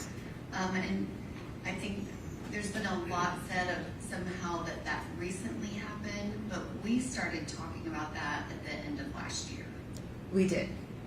To avoid having at least 3 individuals, potentially more, coming from the laboratory. We were trying to simplify and see if one person could come instead of multiple. And I know that I don't email you directly. Tasha is kind of our go-between. But if I have an email from December of 2025 where Tasha said, we will go ahead and start that process, is it fair to say that you might have started analyzing things a little bit earlier? Objection, leading Okay, do you want to show her some email? Do you know? I don't know any personal communications between her and Tasha is in our expert services department, so it's a department devoted to helping and assisting us with court and with legal proceedings. And she has been heavily involved in communicating with the DAs, so it would not surprise me, but I don't know specifically what was stated in those emails.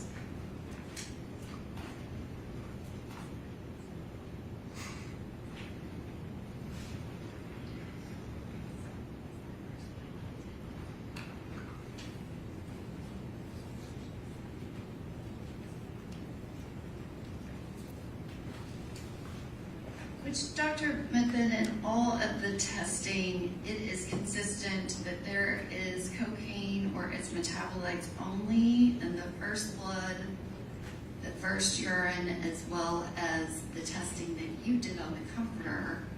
And it's after Ms. Benning was in the hospital that fentanyl shows up in any of the samples. And that is all very consistent. Is that correct? That is correct.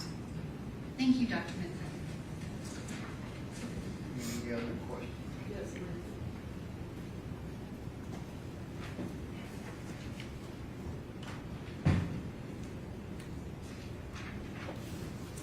Just so that we're clear, there was no medical professional from Vanderbilt Medical Hospital, University Hospital, that called you and said, those dates for the collection of that urine for the drug screen is wrong. No, the request always came from the DA's office. Thank you. Mm-hmm. Any other questions?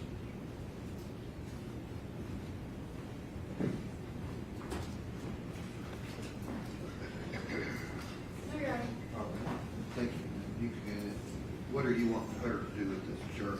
I'm sorry, I think it can just be marked for identification, and I didn't really have her go into a great detail about it. Okay. I'll give that top document to the clerk. We'll mark it 48 for D. I'll the rest of this stuff. Let's give it to the state. And I apologize, Judge, I thought we were just talking about the article. I would like the 6 pages entered as an exhibit. Okay, litigation, first 6 pages, sorry, page 49. All right, thank you. You can step down and be excused. Am I released or will I be recalled? Any reason this young lady needs to remain? No, Your Honor. Okay, thank you. Thank you. Who would the next witness be? Ms. Johnson, Ms. Michael Johnson. Okay.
Good morning, Ms. Johnson. Can you please state and spell your name for the record?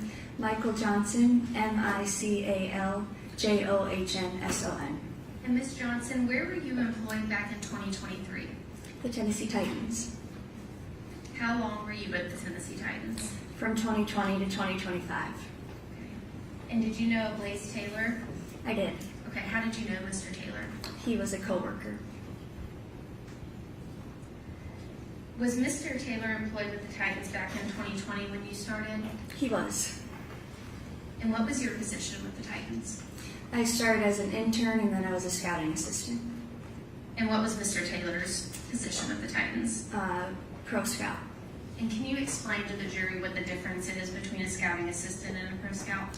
A scouting assistant handles more logistics, as helping shuttle players around, but they also have scouting responsibilities, scouting reports, covering players. A pro scout has more scouting, watch film, reports, those types of duties.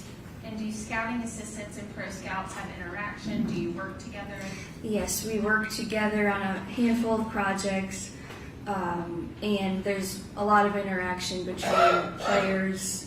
Just as things come up, we work together on a lot of things. And about how many pro scouts were employed with the Titans back in February of 23, if you recall? There was 2, Okay. And who were they? Blaze and Brandon. And can you describe for the jury what your day looked like working with the Titans and what your hours were and things like that? It depended on the day, but in general, we would get there around 7.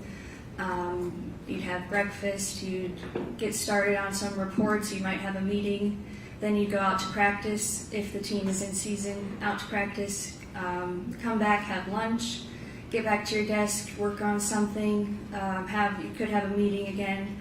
Then it's dinner time. Some people work out around dinner time, and you're usually there around 8 o'clock at night, typically. Okay, you've said breakfast, lunch, and dinner. Was it typical that you ate there at the Titans facility? You did everything there? Everything there. Okay. Can you talk to the jury a little bit about if you could take off for appointments, who you would talk to, kind of what that looked like if you were not going to be in the office? If you were not going to be in the office, you would typically let someone know amongst your group, but in general, you also weren't really gone. You weren't really allowed to be gone. You're expected to be there most And you days. talk about groups. What was your group back in February of 23? My group, I was in, I was one of 3 scouting assistants in a shared area. Blaze was also in our area. So it was kind of that group. There was a couple other people that weren't in the room with us, but that were our age, that we crossed over a lot with work. That was kind of our group. Can you walk us through like what the workplace looked like, where you sat, where Mr. Taylor sat, things like that? We were in a room with 4 cubicles. My desk, I was back to back with Blaze. We were on the same side, and then there was the other 2 scouting assistants were right on the other side in this space. And were you back to back with Mr. Taylor from 2020 to 2023, or no? No, that began in 21. Okay. So prior to 2021, where were you? How close in proximity were you to Mr. Taylor? Still in close proximity, in a shared space, but instead of being back to back, he might be across the way from me or kitty corner from me, still in the same room, same space. And did you and Mr. Taylor talk almost daily at work? Yes. Okay. Did you and Mr. Taylor ever hang out in group settings outside of your workplace? Yes, in group settings. Okay. And prior to February of 23, were there any days that you can recall that Mr. Taylor seemed different at work? In prior to February of 23, in the fall of 22, there was a day that he was asleep at his desk, and in general seemed a little bit quieter. Okay, I was just about to ask you about that. What was Mr. Taylor's normal demeanor at work, and how did he normally act? Your Honor, I would object to the demeanor evidence in regards to this particular case and this witness testimony. Okay, I'll overrule the objection. Go ahead. You can answer. I would say in general, quiet, but coworker, easy to get along with.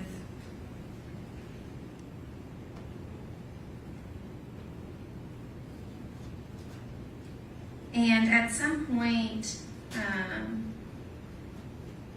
did Mr. Taylor's demeanor behavior change? I would say the fall of 22. Okay.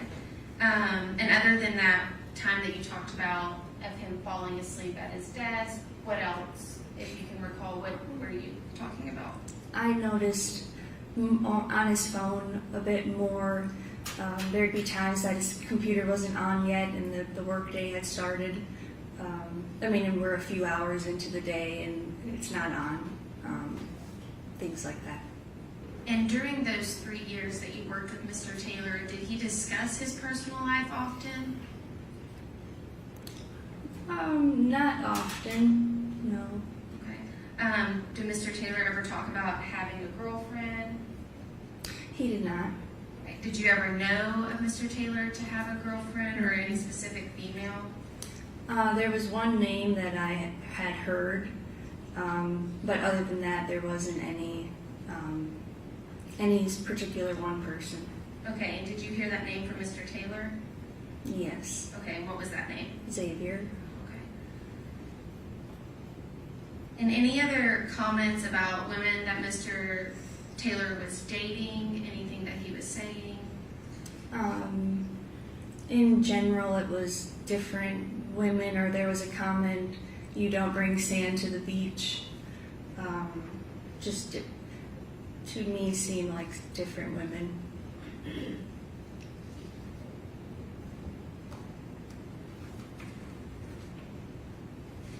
And Ms. Johnson, had you ever heard of the name Jade Benning? No. In taking your attention to specifically February of 23, did you know Mr. Taylor to have a steady girlfriend? No. And at any point, were you made aware that Mr. Taylor was expecting a baby? No. And did Mr. Taylor make any comments about being a father? In general, the comments in casual conversation would be "not ready yet," "not anytime soon," things of that nature. Now I want to take you to the week of February 27th, that Monday of 2023. Was that a big week for you all? Yes, that was the week of the combine, NFL combine. Okay, can you tell the jury why NFL Combine is big for the Tennessee Titans? So it's a major college scouting event. It's a major scouting event where the coaches go, GMs go, scouts to see the upcoming draft class. Okay, and you talk about scouts. Do you recall who was away during that week of the 27th? The college scouts, coaches, the GM, everybody in the building. Not everyone in the building, but a majority of the staff. Okay. Was Mr. Taylor still in Nashville? Yes. Okay. And had he made comments prior to the week of the 27th about that week of the 27th? He did. He said, "Don't worry about coming in next week." Okay. And how did you feel about that comment? To me, it felt a little odd, And why is that? just because he didn't have the authority to tell us when to come to work or tell us when to come, when to leave. And had Mr. Taylor ever told you prior to that week, don't worry about coming in? No. Okay. Monday, the 27th, do you recall that work day? Yes, it was a regular day in the building, about 7.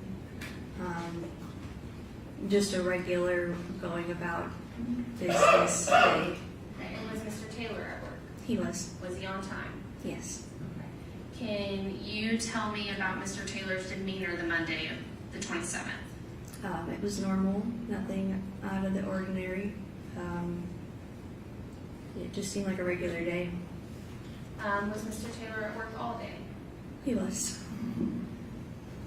The next day, Tuesday the 28th, what can you tell me about that day? That day he wasn't there, and the group of us that was still in the building, we were concerned where he was. Had anyone heard from him? And no one had. And it was until the afternoon that he was back. You said you were concerned. Was it typical of Mr. Taylor not to come to work? No. And did you reach out to Mr. Taylor that day? I personally did not. Do you recall about what time Mr. Taylor showed up for work? It was around 1 o'clock. Do you remember how Mr. Taylor was acting when he came to work? Yeah, he seemed normal. He said he had had an errand to run, and was just back. No need to worry. Other than him not showing up till the afternoon, was that day normal for Mr. Taylor? Did he stay? Regular, from what I remember. And then Wednesday, Thursday, and Friday of that week, March 1st, 2nd, and 3rd, was everything else seemingly normal with Mr. Taylor? Yes. Can you describe his demeanor? The same, easy to be around person, same guy. During that week, did Mr. Taylor ever mention Miss Benning? No, Did he ever mention his baby girl? no, Did Mr. Taylor ever seem upset that week of March 27th, or February 27th to March 3rd? he didn't. Okay. Was March 3rd the last day Mr. Taylor was at work? That Friday? Yes. He did not come back March 6th, that Monday? No. And did you have any contact with Mr. Taylor after March 3rd, that Friday? No. Did you reach out to tell Mr. Taylor happy birthday? I did. And then after March 3rd, did the Tennessee Titans release a good player? Okay, do you Yes. recall about when that was? Yes, it was the 10th. March 10th? Yes. Okay. Were you privy to a conversation involving Mr. Taylor about that specific player? Yes. Okay. Can you tell the jury about what Mr. Taylor said? He called one of the scouting assistants next to me and asked. Objection, Your Honor, policy hearsay unless she personally heard the conversation. I did. I was John, was the phone call on speaker? Yes. Okay. Can you please tell the jury what Mr. Taylor said? He asked if we had just released this player. It was big news for the team that day. And he answered, we said yes, it was true. And then the scouting assistant asked, "Are you okay? Where are you?" We didn't know. And he said it was fine, everything's fine, just family stuff. And that was the end of the phone call. And that was, do you recall if that was the 10th when you released It was, Ben yeah, Jones? yeah, it was the 10th. And at what point did you find out that Blaze Taylor had connections with Miss Jade Benning? When I met with the detective in August. And was it around that same time that you found out Miss Benning and her baby girl had passed away? Yes. Your Honor, come with me one moment.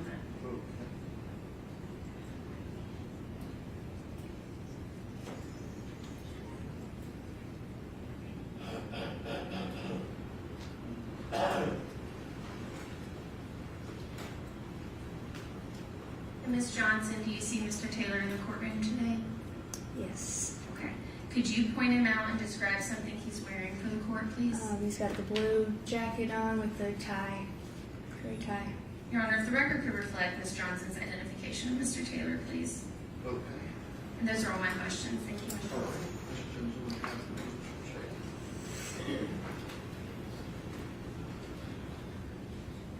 Ms. Johnson, how are you? Good. Good. I am Letitia Quinones Hollins. I'll be asking just a few questions. If at any time you don't understand, let me know. Okay, I'll do my best to rephrase. Ms. Johnson, how old are you? 29. How old would you have been around the time that you were working with Mr. Taylor? 26, 25, 26, 27.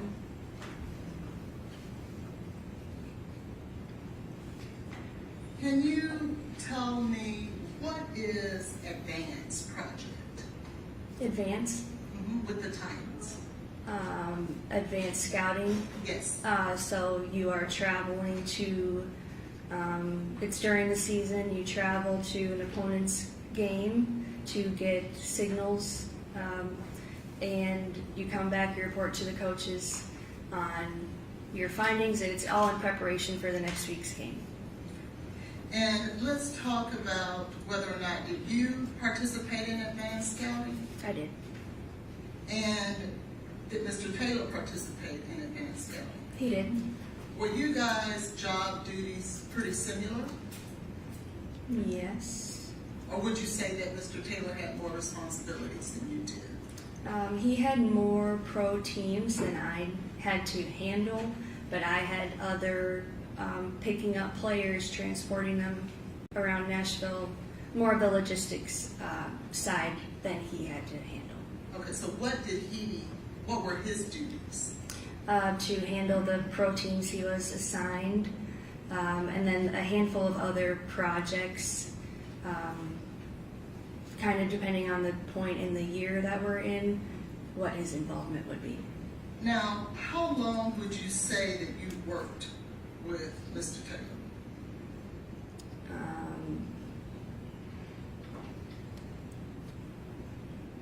2.5 years. What is Mr. Taylor's birthday? March 22nd. That's when you called and No, I texted. texted him. And he was already gone from there, correct? Yes. But you felt that he was worth the text to text him. Yes. Where is he from? Texas, I believe. Do you know? I do not know for sure. And what, if anything, well, let me ask you, what's his favorite food? That I don't know. Who is his favorite player? LeBron. And where does he like to go for vacation? That I don't know. What school did he graduate from in terms of high school? High school, I'm not certain. Who was his first girlfriend? I don't know.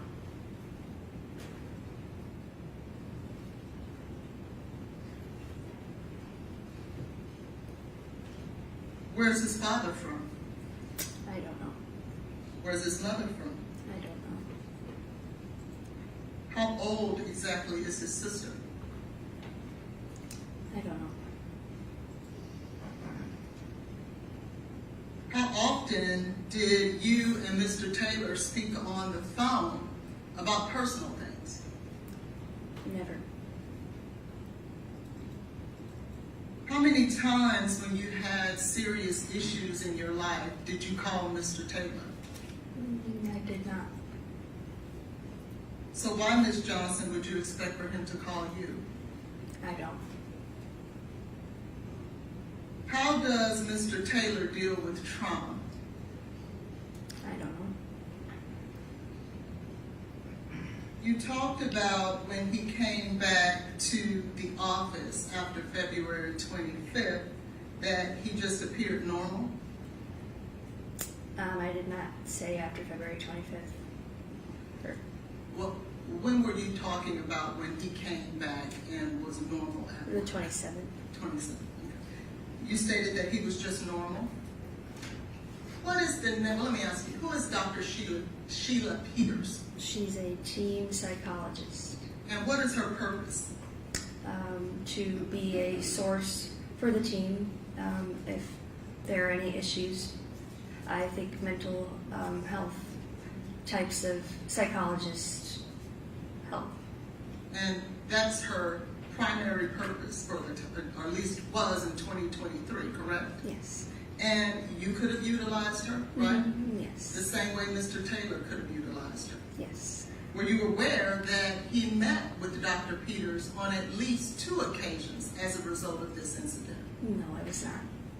And if he would have met with the very person that the Titans provide for emotional and mental help, that would be consistent with someone who may have been concerned. That is Ms. Johnson's. Yeah, House sustained objection.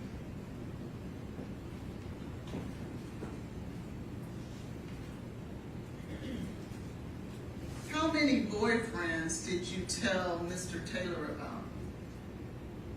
None. And when you were 23, were you prepared to be a mother? I don't know. Because you're young, right? I don't know. Right. And it's nothing that really you even want to think about, was it? If someone asked me, I wanted children, so I said that. Well, would you agree that it's someone's personal choice as to when they want to become a parent? Certainly. And each one of us have our own day and time that we want to become a parent. Wouldn't you agree?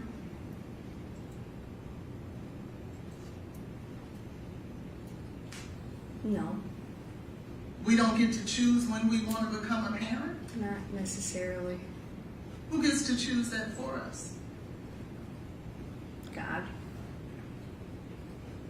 Okay.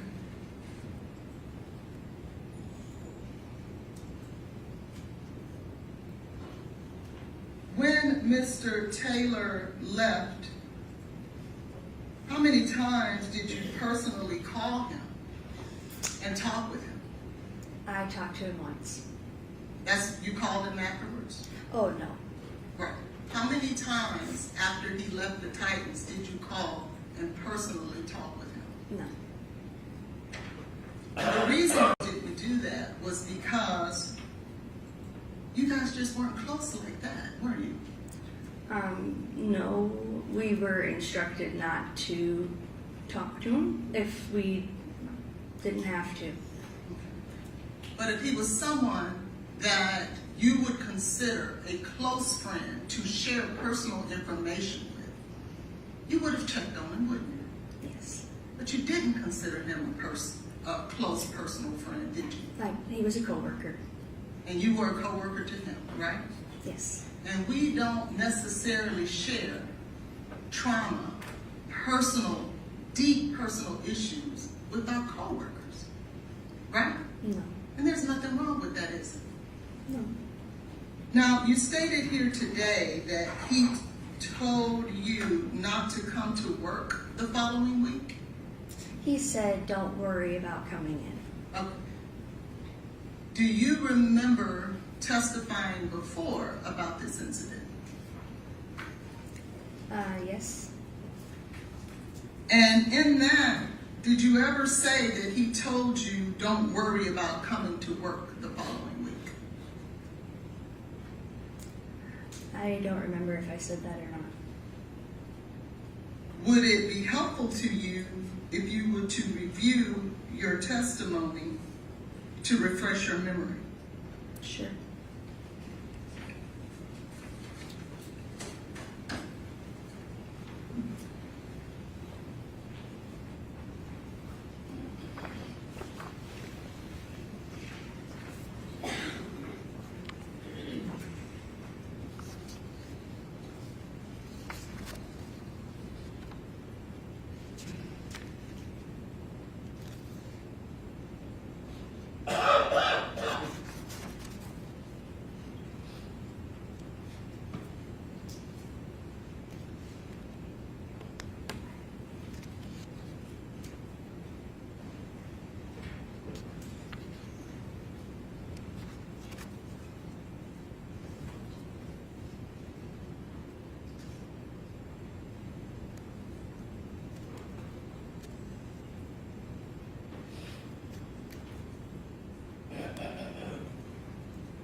don't see that I said that.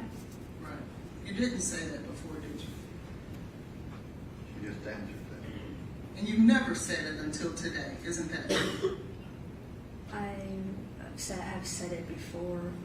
I wasn't asked Was a it question that made me answer that in this trial for the bond hearing. And you didn't volunteer it either, did you? No. And that would have been something important when they asked you previously when you were going to testify. Wouldn't that have been something important to say if he told you don't come in the following week? The very week that's at issue? I don't know. Thank you, I'll pass the witness.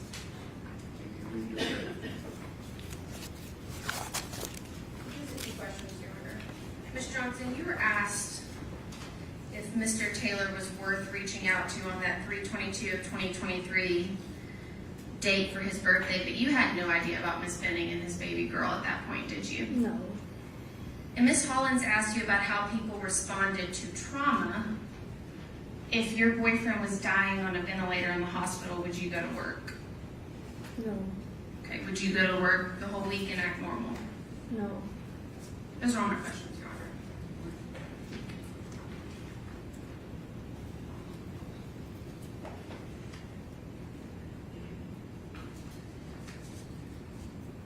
You're a woman, correct? Yes. And he's a man, correct? Yes. Would you agree with me that men and women handle emotional things differently? Yes. Would you agree with me that men tend to more internalize things than women do?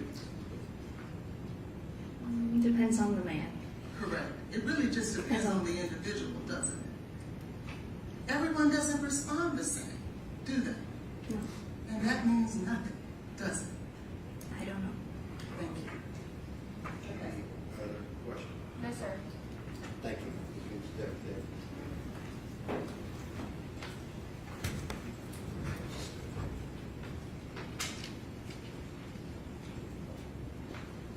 All right, ladies and gentlemen, the jury, if you'll step down the hallway, we'll take a short break.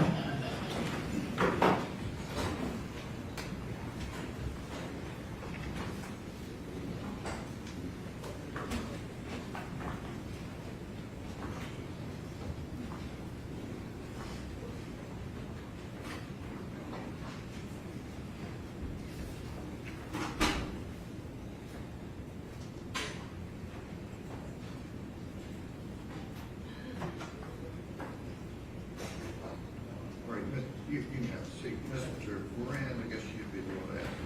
We marked what was stuck on there, defense exhibit 1, it's 47, which is 6889 litigation package. What did the defense think was number 2? It was the ARUP, test laboratory toxicology report. Okay, where is that?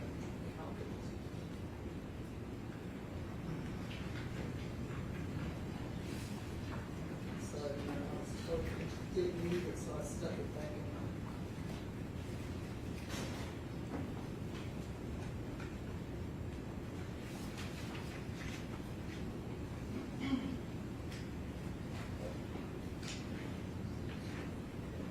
But I don't feel that copy.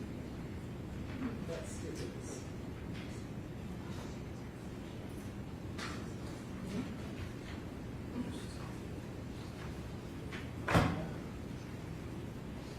Judge, I'm sorry, was there a request for that to be admitted? She mentioned a couple other things, but is this, I thought it was in the medical record. What's that? is this out of the medical records? I can go look and see. I don't think so, Your Honor. I don't know who AARP is, or AR. Yeah, no, it's not. It's not. It's not in the medical record? No, because if it was, there would be. It was provided to me through medical records, Right. it wasn't part of that.